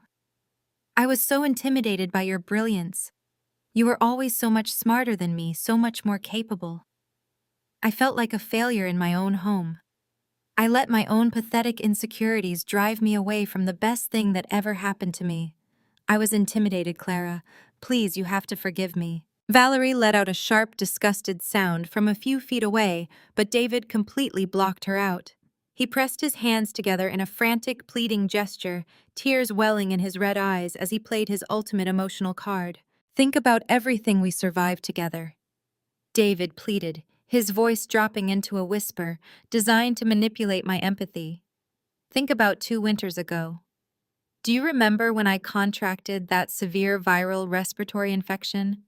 I was bedridden for 3 weeks. I could barely breathe. I could not stand up by myself. You stayed awake for 48 hours monitoring my fever. You made me that homemade soup every single day until I was strong enough to walk. I know a woman does not do that unless there is an unbreakable bond of true love. You nursed me back to health because you love me. You cannot throw that beautiful connection away over a stupid, cowardly mistake." I looked down at the man kneeling on the floor, analyzing the precise manufactured tear rolling down his cheek. I did not feel a single drop of residual affection. "You are absolutely right about the timeline, David," I stated, my voice freezing the very air between us. "I nursed you through that severe infection. I stayed awake for 2 consecutive days monitoring your rising fever. I explicitly canceled 3 crucial investor meetings to ensure you were perfectly comfortable. I made that homemade soup entirely from scratch while you actually rested in our expensive bed." David smiled weakly, a spark of desperate hope lighting up his pathetic, tear-stained face. "Exactly, Clara. You love me. I nursed you."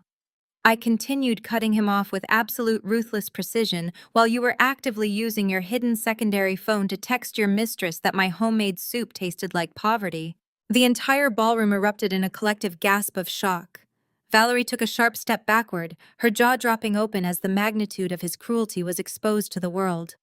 David's hopeful expression instantly shattered, replaced by a mask of terrified panic.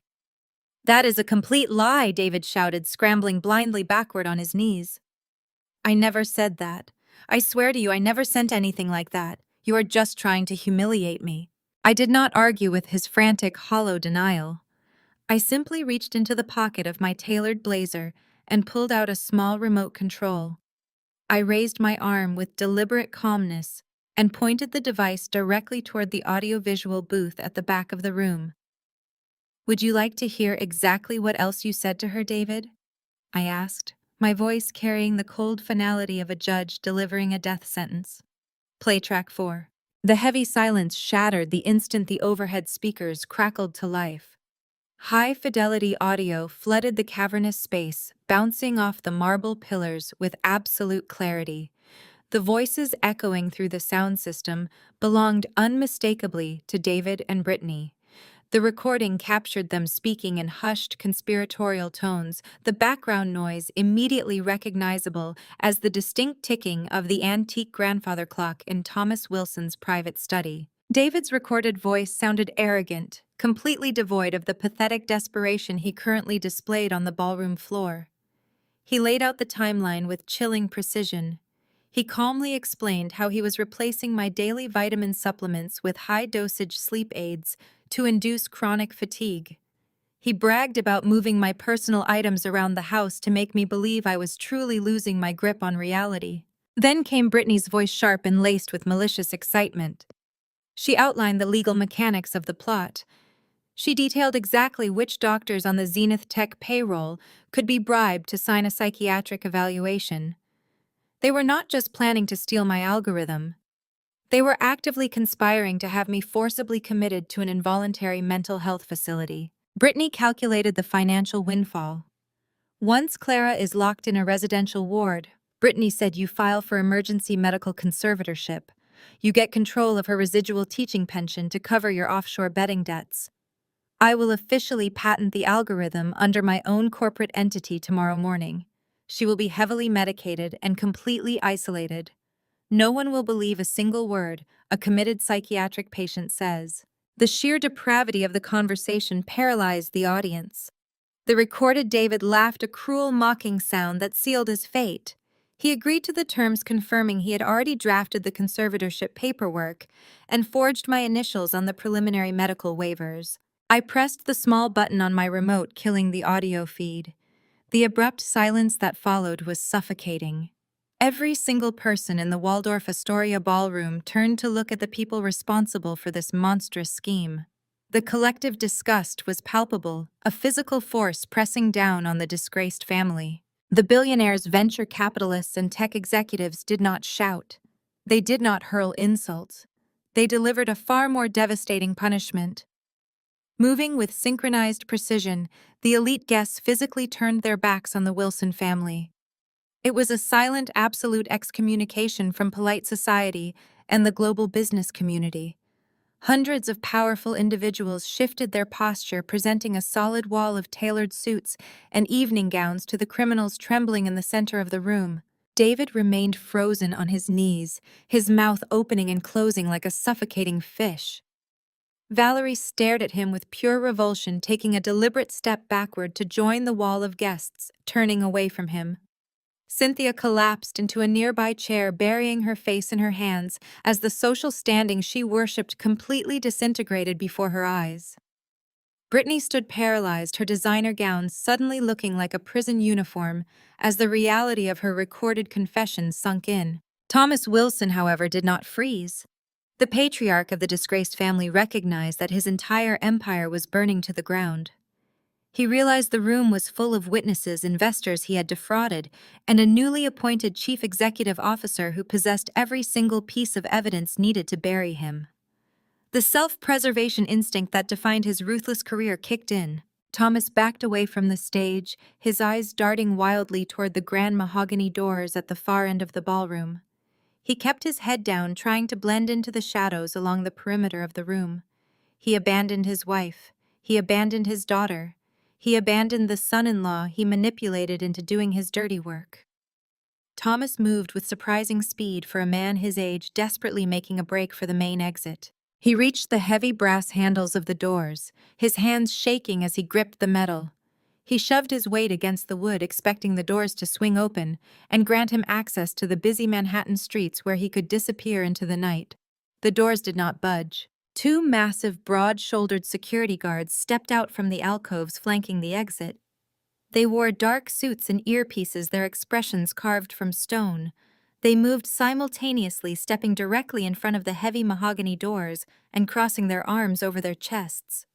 They formed an impenetrable human barricade. Thomas stumbled backward. He looked left and right, searching for a service elevator or catering exit, but additional security personnel had materialized from the kitchen corridors, securing every escape route. He was trapped inside the elegant cage he bought. Then a new sound pierced the heavy atmosphere of the ballroom. It started as a distant, faint wail echoing through the concrete canyons of the city. Within seconds, the sound amplified, multiplying into a deafening chorus of approaching sirens. The sheer volume of the sirens indicated a massive coordinated response. Flashes of red and blue light suddenly washed over the floor-to-ceiling windows of the Waldorf Astoria. The frantic strobes illuminated the shocked faces of the guests and cast long, terrifying shadows across the marble floor. Xavier stepped forward near the stage, his polished leather shoes clicking sharply against the floor. The brilliant corporate attorney remained entirely composed, a stark contrast to the sheer panic consuming the Wilson family. He reached up and adjusted his silk tie with meticulous, unhurried precision.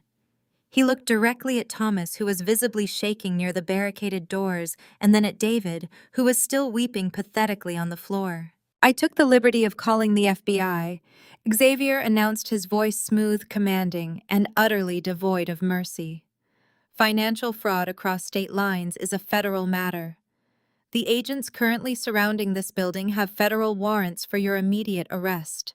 Enjoy your evening." The sheer terror of federal prison completely shattered whatever fragile loyalty remained within the Wilson family.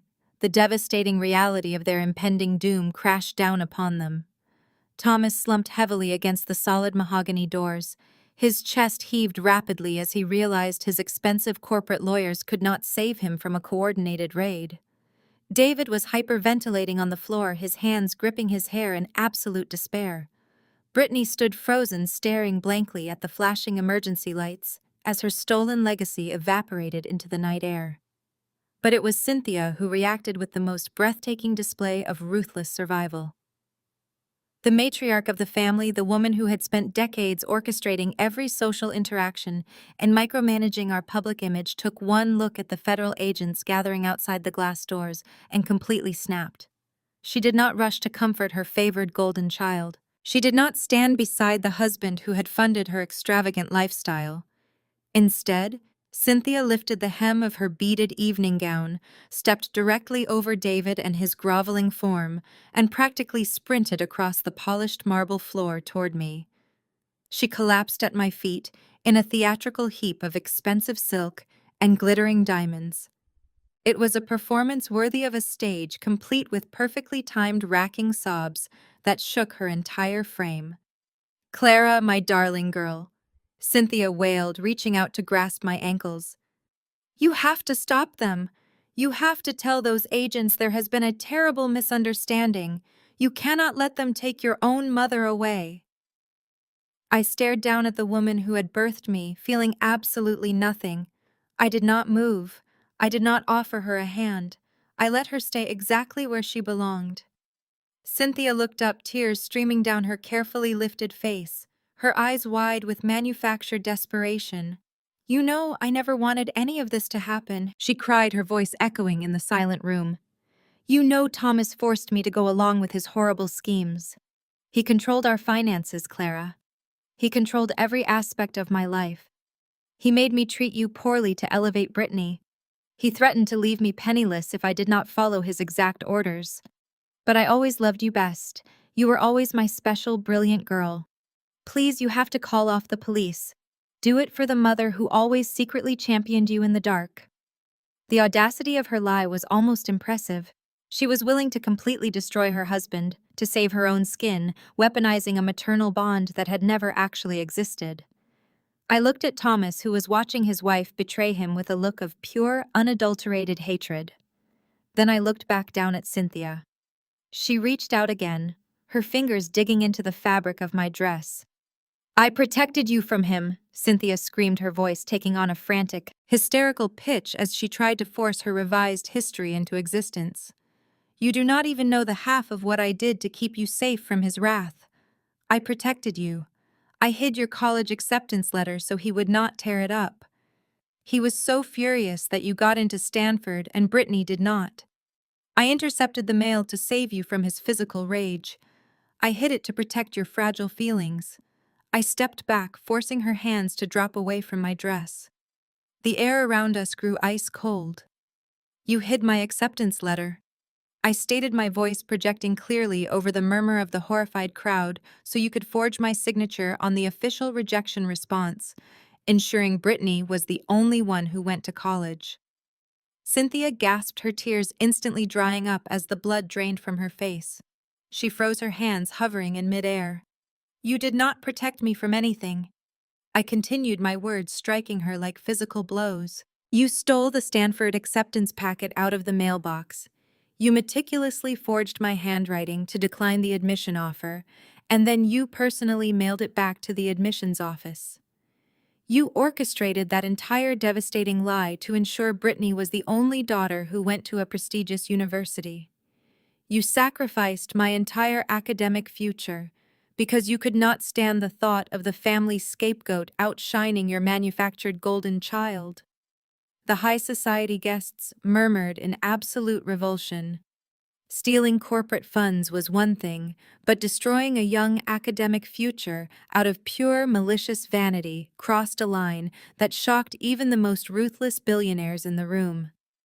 Cynthia scrambled backward, her eyes darting frantically as she realized her ultimate victim card had just gone up in flames. She looked toward Thomas, but he just sneered at her, entirely willing to let her burn. She looked at Brittany, who turned her face away. "You thought you could pin the entire criminal enterprise on Thomas and walk away clean," I said, turning slightly to reach back to Xavier. He stepped forward with a tight professional smile and handed me a thick dossier. I held the heavy stack of documents in my hand, feeling the immense weight of decades of corruption, manipulation, and deceit resting between my palms. I looked down at the woman cowering miserably on the polished marble floor. I tossed the thick dossier directly into her lap. The files spilled out in a chaotic mess, revealing damning banking records, offshore wire transfers, and corporate registration documents heavily stamped with official international seals. I watched her completely break down as the federal agents finally pushed past the massive mahogany doors and rushed into the Waldorf Astoria ballroom. My voice echoed with lethal authority over the rising wail of the approaching police sirens outside as I delivered the absolute and final blow. "You didn't protect anyone, Mother. You are the registered CEO of the offshore shell company that laundered the mob money. You were the mastermind all along." The ballroom atmosphere curdled instantly. The air, once heavy with the scent of expensive perfume and prestige, now reeked of desperate, frantic survival. Cynthia, still sprawled on the marble, scrambled upright, her manicured fingers clawing at the fabric of Thomas's tuxedo. She wasn't begging for mercy anymore. She was hunting for a scapegoat. "You did this!" she screamed, her voice cracking as she shoved Thomas hard against the barricade of security guards. "You were the one who insisted on the laundered accounts in the Caymans. You sat in that study for hours, obsessing over the profit margins of our illicit connections, while I was left to deal with the social fallout." Thomas snarled, his face contorted into a mask of pure fury. He lashed out, grabbing Cynthia's wrists and shaking her violently. "You stupid, grasping woman, I built this entire infrastructure to keep you in diamonds and status. You signed every ledger. You walked into every bank with that fake beatific smile of yours, knowing exactly where the money came from. Do you think you can play the victim now? The investigators have the digital signatures. They have the audit trails that point directly to your private accounts. You are the one who insisted on the high-end offshore accounts because you wanted to hide your own personal gambling debts from me." The elite guests, previously silent, began to murmur. The grotesque spectacle of the Wilson family tearing each other apart was more gripping than any theater. Brittany, seeing her mother and father locked in a physical struggle, didn't try to mediate. Instead, she lunged at David, who was still huddled on the floor in a dazed, broken state. "It was all his idea," Brittany shrieked, her voice rising to a frantic, ear-piercing pitch. She pointed a trembling finger at David, who stared back at her with hollow, empty eyes. "He was the one who kept the secondary phone. He was the one who approached me in the library complaining about Clara's teaching salary and how they were trapped in that miserable, modest life. He told me he knew where Clara kept the master keys to the algorithm server. He was the one who insisted on the psychological gaslighting routine. I just followed his lead, because he promised me a partnership at the new entity." David's head snapped up. A dangerous, jagged light returned to his eyes. He stopped weeping. A cold, serpentine stillness replaced his panic.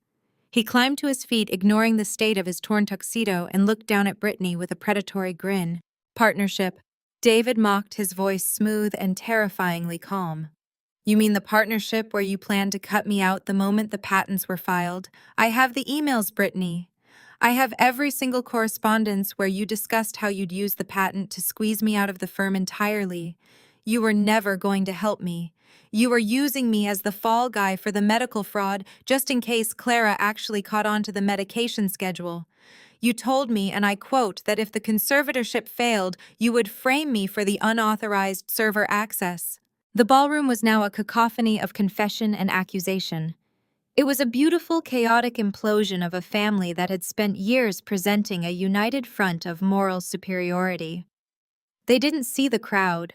They didn't see the federal agents standing at the periphery. They were blinded by the necessity of destroying one another to save their own skin.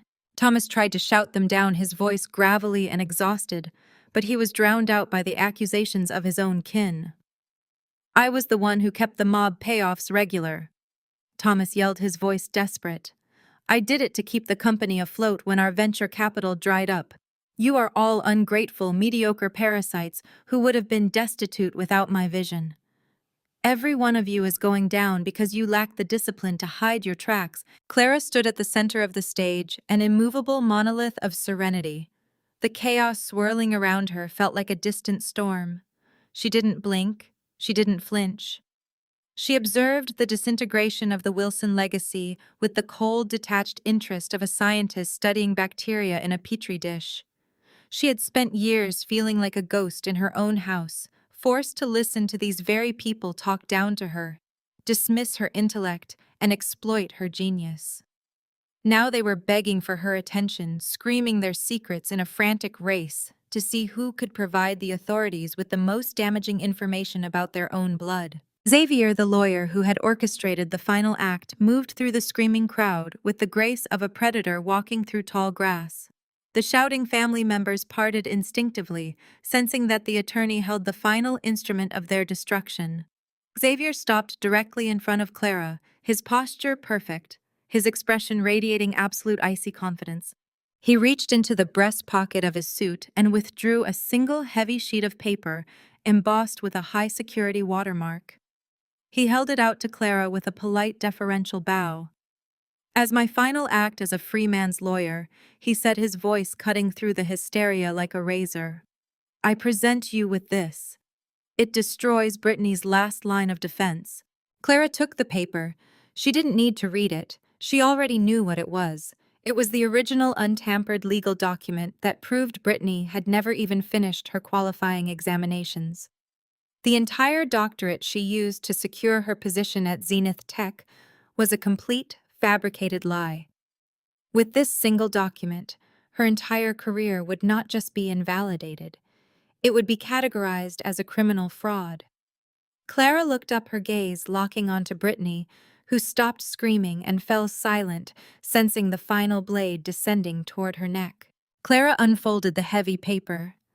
The crisp rustle of the thick parchment seemed abnormally loud in the sudden, breathless quiet of the ballroom. She did not need to raise her voice. The absolute silence of the elite crowd allowed her steady, measured tone to carry to every single corner of the lavish room. She began to read the sworn affidavit line by line. It was a formal, legally binding confession from a senior patent clerk at the patent office. The clerk detailed with excruciating specificity how he had been approached by Brittany Wilson 3 months prior. He confessed to accepting a cash bribe of $200,000 transferred through one of Thomas Wilson's offshore shell companies. In exchange for this payment, the clerk admitted to illegally expediting a fraudulent patent application. He confirmed that Brittany had provided stolen source code, bypassing standard verification protocols, and falsely registering Clara's revolutionary predictive algorithm under her own corporate entity. Clara read the final devastating paragraph without a trace of emotion. The clerk explicitly stated that he was surrendering his government position and cooperating fully with federal authorities in exchange for total immunity. The document concluded with his notarized signature, effectively and permanently invalidating all of Brittany and David's claims to the intellectual property. The intellectual property theft was no longer a mere matter of corporate espionage or a messy civil dispute between bitter family members. It was a documented, fully confessed federal crime, carrying severe mandatory minimum sentences. Clara slowly lowered the heavy paper. She looked directly at her older sister. Brittany was completely stripped of her usual haughty, untouchable arrogance. Her meticulously styled blonde hair seemed to have lost its luster, and her expensive designer gown now looked like a cheap, terrible costume. The crushing realization that her entire career, her unearned wealth, and her imminent future were completely destroyed washed over her in agonizing real time. She opened her mouth to speak, desperate to launch another volley of manipulative lies, but no sound came out. She was hopelessly cornered, trapped by the undeniable reality of a sworn federal confession that left her with zero legal avenues of escape. Xavier stood perfectly still beside Clara. He slowly turned his sharp gaze toward Brittany. The man who had shared her lavish home, who had attended the elite charity galas faithfully by her side, now looked at her as if she were something foul he had accidentally scraped off the bottom of his shoe. The absolute, unadulterated disgust radiating from his rigid posture was physically palpable. He calmly reached into his expensive leather briefcase, which he had rested on the edge of the stage, and pulled out a thick legal folder bursting with official documents. He walked down the short flight of stairs with deliberate steps and approached his terrified wife. Brittany instinctively reached out a trembling hand, perhaps expecting a final shred of marital solidarity in the face of absolute ruin. Xavier did not take her hand. Instead, he slapped the thick folder directly against her chest with a resounding thud, forcing her to grab it before it spilled onto the polished marble floor. "I am officially serving you with divorce papers," Xavier stated, his voice ringing with a cold metallic finality that echoed across the completely silent ballroom. "Effective immediately, I am filing for full unrestricted custody of all our financial assets, our shared real estate properties, and most importantly, my personal unsullied reputation. I will not allow my good name nor my prestigious legal practice to be dragged into the federal penitentiary alongside your pathetic, sloppy criminal enterprise. I have already legally frozen all of our joint banking accounts. I have secured exclusive access to the Manhattan penthouse and changed the security codes. You are no longer my wife. You are nothing more than a massive federal liability, and I am cutting you off completely." Brittany clutched the divorce papers to her chest, letting out a sharp, breathless, agonizing sob. The elite crowd watched the utter destruction of her life with a mixture of sheer horror and grim, unspoken satisfaction. They were witnessing the brutal, unvarnished consequences of unchecked greed playing out on a spectacular stage.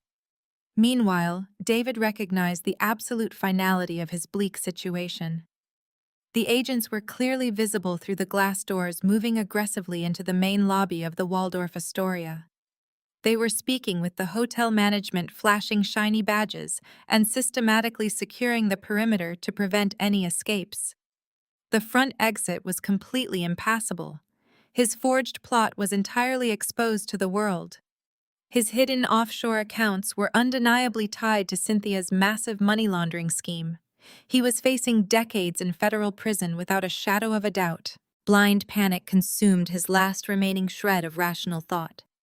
David bolted. He spun wildly away from the stage and sprinted toward the rear of the massive ballroom. He scrambled past the cocktail tables, his expensive shoes slipping wildly on the polished floor. He shoved two innocent waiters brutally out of his way, sending a heavy silver tray of crystal champagne flutes crashing to the ground in a spectacular spray of shattered glass and spilled wine. He was making a frantic, desperate, cowardly dash for the service elevator located at the far end of the catering corridor. He hit the heavy swinging doors of the busy kitchen, bursting through them with the manic, unpredictable energy of a cornered animal. He slammed his hand against the elevator call button, pounding it repeatedly, as he looked back over his shoulder in pure terror. He could hear the heavy boots of security guards rushing to intercept him. A loud digital chime signaled the arrival of the service elevator. The heavy metal doors began to slide open. David lunged forward, ready to dive into the small space and force the doors shut. But a massive figure stepped out of the elevator, completely blocking his only remaining physical path to absolute freedom. He was finally trapped, completely and forever. He gave up. The massive figure stepping out of the service elevator wore a dark tactical vest with the letters FBI emblazoned across the chest in bold yellow print. David did not even have the chance to scream out in terror or beg for mercy, as the reality of his impending arrest finally crushed his fragile, completely unwarranted sense of invincibility. The agent stepped forward with practiced efficiency, grabbed David by the lapels of his ruined tuxedo, and drove him backward with overwhelming force. David hit the polished tile of the catering corridor with a sickening thud, the breath knocked completely out of his lungs. Two more agents materialized from the adjacent stairwell, moving with swift, synchronized precision. They flipped David roughly onto his stomach, driving a knee hard into his spine to pin him to the ground. The sharp metallic click of handcuffs snapping shut echoed loudly over David's pathetic, high-pitched wailing. He thrashed weakly against the cold floor, sobbing uncontrollably as the reality of his future set in. Tears and snot smeared across his face as he began begging the agents for a deal, frantically offering to testify against Thomas Cynthia and even his own wife to save himself from prison. The highly trained federal agents completely ignored his utterly pathetic, desperate bargaining attempts. They hauled him to his feet by his bound wrists, dragging him back toward the main ballroom for processing. His designer shoes dragged uselessly along the ground as he cried out for a mother who was currently facing her own federal nightmare. Inside the grand ballroom, the heavy mahogany doors had been propped wide open, allowing a steady stream of federal investigators to flood the opulent space. The elite guests, billionaires, socialites, and venture capitalists, who usually commanded rooms with absolute authority, pressed themselves flat against the silk-lined walls. They wanted no part of the toxic fallout. Instead of offering support to the disgraced family, the crowd retrieved their smartphones with eager anticipation. The sudden flash of cameras and the steady red recording lights illuminated the cavernous room, creating a surreal strobe light effect that captured every moment of the destruction. Thomas Wilson, the ruthless patriarch who had spent his entire existence building a mountain of fraudulent wealth, found himself surrounded by a half-dozen armed agents. He tried to straighten his posture, attempting to summon the commanding presence that had terrified boardrooms for decades. He opened his mouth, likely to threaten the agents with his expensive legal team and political connections. But the lead investigator cut him off instantly. The agent did not lower his voice to preserve Thomas's dignity or spare his feelings. He projected his words loudly, ensuring every single country club peer and rival executive heard the total dismantling of the Wilson empire.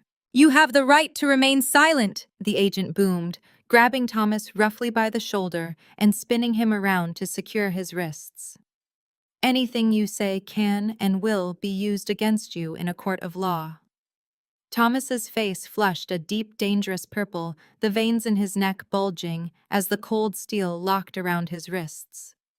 Beside him, Cynthia shrieked in genuine terror as two female agents approached her. She desperately tried to swat their hands away, clutching her diamond necklace, as if the jewels could somehow repel federal authority. The agents were entirely unamused by her theatrics. They seized her arms, forcing them firmly behind her back, wrinkling the expensive silk of her custom gown in the process. Cynthia sobbed loudly, looking wildly at the sea of smartphones, recording her supreme humiliation. The very people she had spent 40 years trying to impress the socialites she had hosted at lavish charity galas were now filming her downfall to share as evening entertainment. Her carefully curated image as a pillar of high society was completely annihilated in less than 5 minutes. She wailed, begging the recording crowd for help, pleading with old friends to intervene, but her former peers simply turned their lenses toward her, capturing every second of her spectacular ruin with cold, unblinking focus. They whispered excitedly, already planning how to divide the Wilson market share. The massive, opulent ballroom quickly descended into an absolute frenzy of bright, flashing lights, booming federal orders, and the desperate screaming of the Wilson patriarchs. The agents began marching Thomas and Cynthia toward the main exit, forming a tight wedge through the crowd of horrified onlookers. David was dragged out right behind them, his legs failing entirely as he sobbed loudly for mercy, looking like a broken child rather than a corporate executive.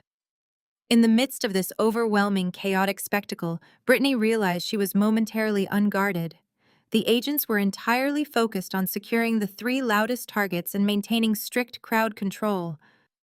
Xavier had turned his back on her to speak quietly with one of the lead investigators, handing over a secondary flash drive containing more damning financial evidence. Brittany knew this was her only chance for survival.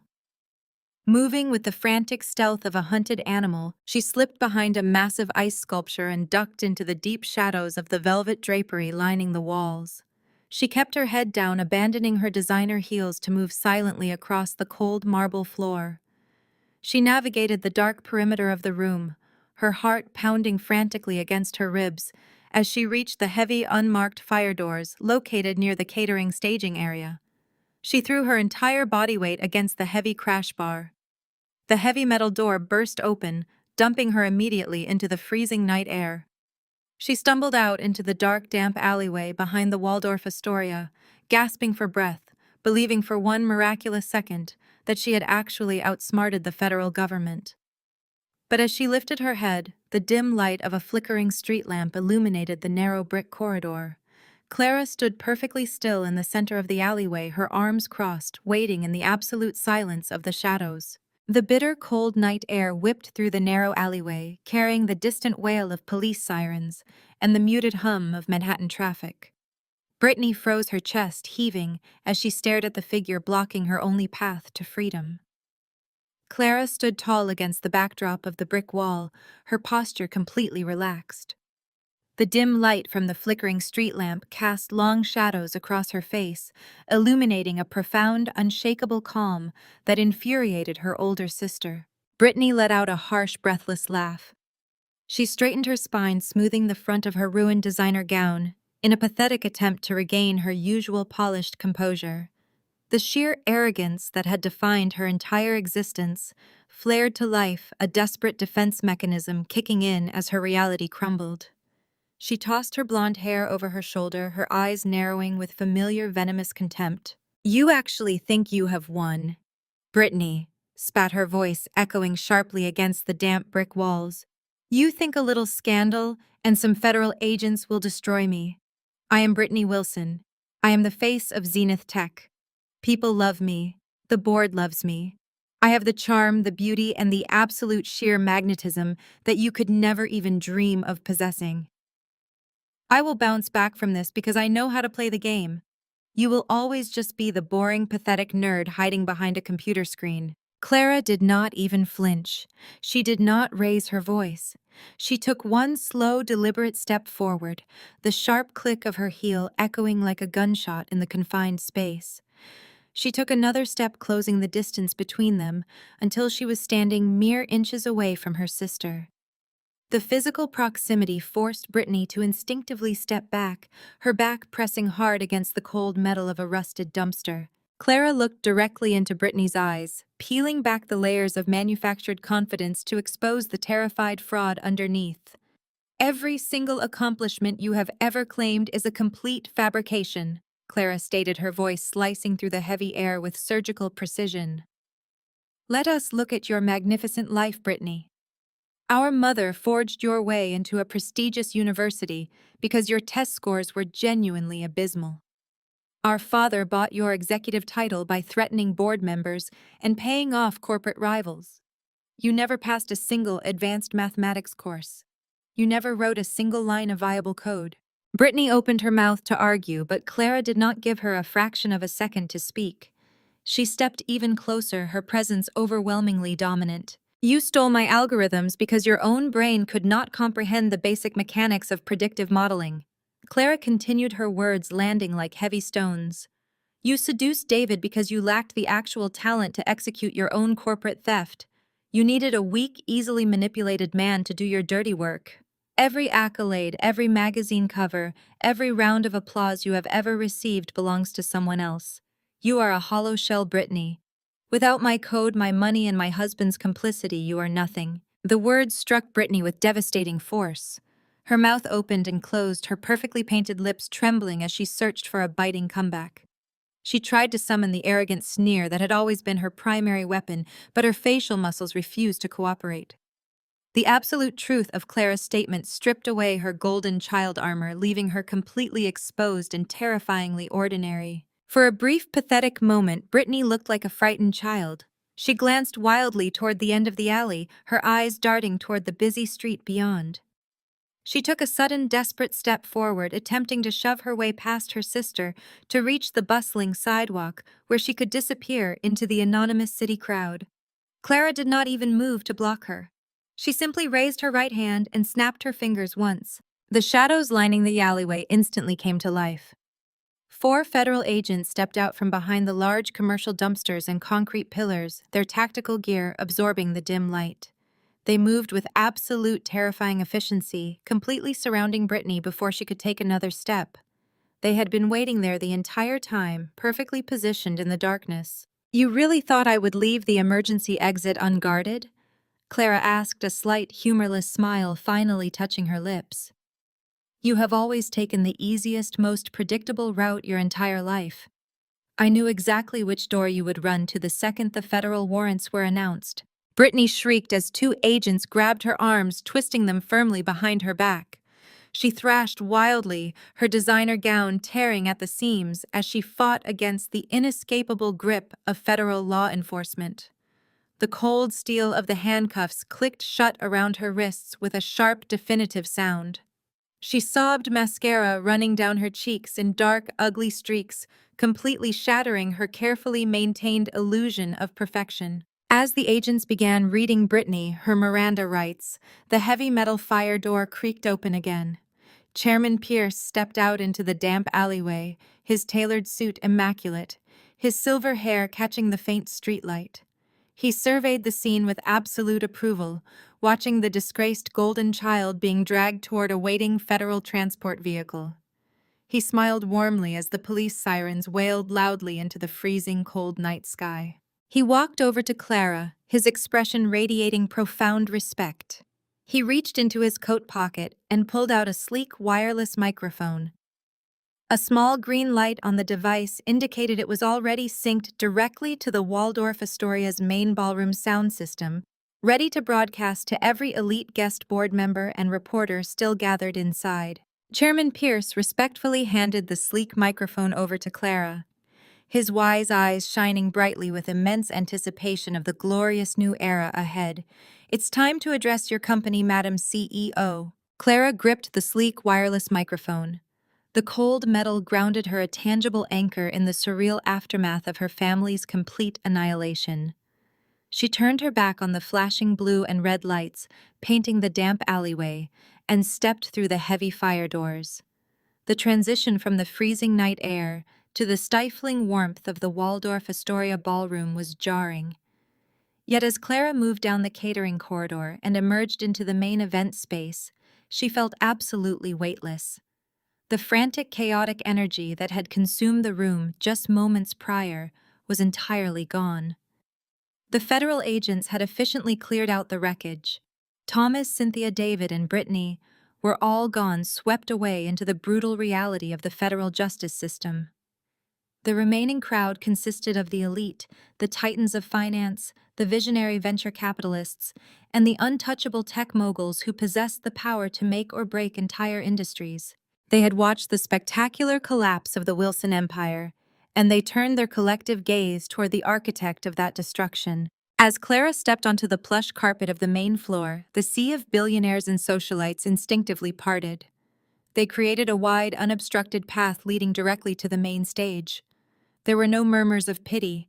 There were no condescending glances. The expressions on their faces were a mixture of respect, awe, and a healthy dose of terror. They were looking at a woman who had systematically, surgically, and flawlessly dismantled a fraudulent corporate dynasty without breaking a sweat. Clara walked with a measured, deliberate pace. She did not rush. She did not shrink into herself.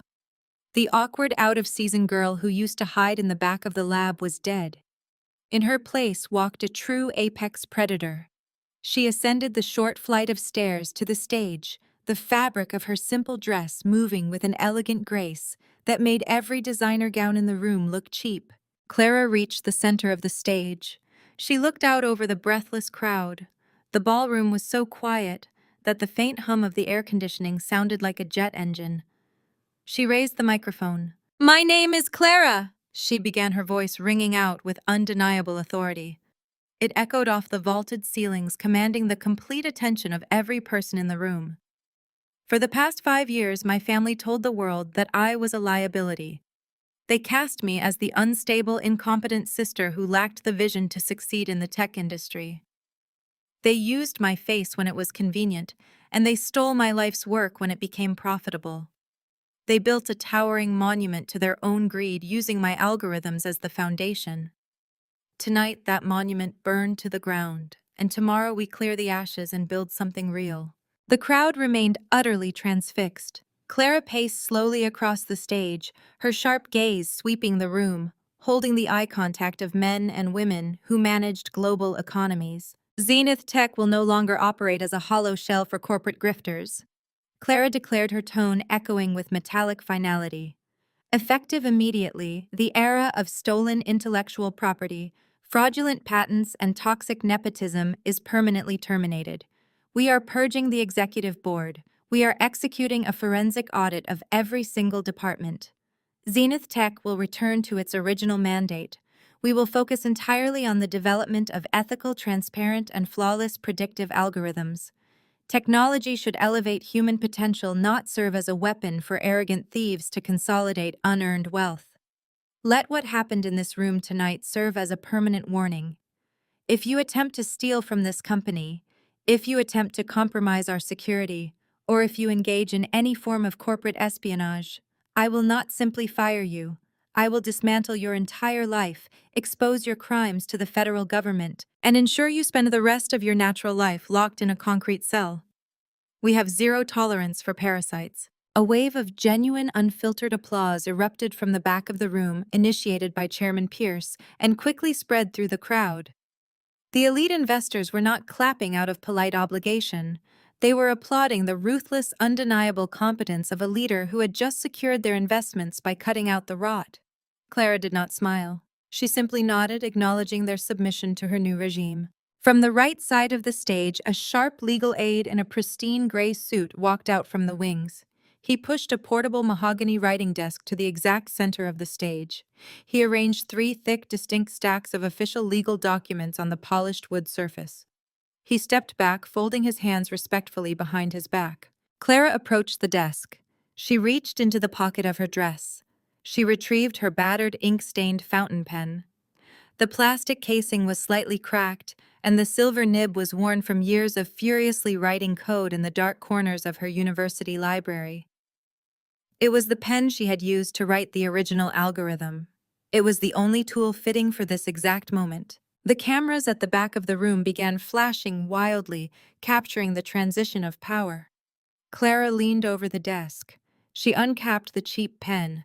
With sharp, decisive strokes, she signed her name at the bottom of the first document, executing the final divorce decree that permanently severed her from David. She moved to the second stack, pressing the nib hard against the parchment to sign the property reclamation forms, legally seizing every single dollar, asset, and piece of real estate the Wilsons had attempted to hide. Finally, Clara pulled the third document toward her. She signed the contract that officially installed her as Chief Executive Officer of Zenith Tech. She capped the pen, slipping it into her pocket, and looked out at her new empire. 6 months passed, bringing a quiet, profound calm to the chaotic wreckage of the Wilson family empire. The frantic flashes of cameras and the deafening roar of federal raids faded into the sterile, unforgiving reality of the criminal justice system. Time moved slowly now, stripping away the gilded facades that had shielded the guilty for decades. The brutal machinery of accountability processed each member of the fraudulent dynasty with cold precision. The untouchable titans of industry were thoroughly dismantled, leaving behind nothing but the undeniable consequences of their boundless greed. The universe had finally balanced its long-overdue scales perfectly. David learned the harsh realities of his new life inside a maximum-security federal penitentiary. The man who once wore bespoke Italian suits and commanded executive boardrooms now spent his days sweating heavily inside the sweltering prison laundry room. His formerly handsome face was ruined, etched with deep lines of perpetual stress and graying hair that fell out in clumps. He hauled massive canvas carts of damp, heavy jumpsuits, his hands blistering from the harsh industrial detergent. There were no shortcuts here, no wealthy father to bail him out, and absolutely no mercy for a disgraced, cowardly corporate tech thief. Thomas and Cynthia Wilson suffered a spectacular fall from the highest echelons of Manhattan society. Stripped of their stolen millions and barred from ever holding corporate office again, They were forced into a tiny, run-down trailer park on the desolate outskirts of the city. The cramped, foul-smelling tin box became their personal purgatory. They spent their miserable days screaming at each other, bitterly trading vicious insults and endlessly shifting the blame for their looming federal indictments. The crushing poverty magnified their inherent toxicity, trapping them in a wretched cycle of mutual hatred that would last until their final breath. Brittany faced the darkest chapter of her life, standing before a federal judge in a dreary courtroom. The judge handed down a devastating mandatory minimum 10-year sentence for massive financial fraud and corporate espionage. As the heavy wooden gavel slammed down, Brittany looked desperately around the viewing gallery for a familiar face. Her entire network of high society friends had completely abandoned her, treating her like a highly contagious disease. There were no charity gala invitations, no wealthy benefactors, and absolutely no cameras eager to capture her beauty. She was just another convicted felon marching toward a barren cage. Conversely, Xavier emerged from the catastrophic fallout entirely unscathed. His calculated decision to cooperate with the federal investigation granted him total immunity and perfectly preserved his pristine professional reputation. He severed his toxic ties to Brittany with surgical precision, immediately finalizing their divorce and retaining full ownership of their Manhattan penthouse. His prestigious law firm was successfully protected from the sprawling criminal indictments, allowing him to thrive in the aftermath.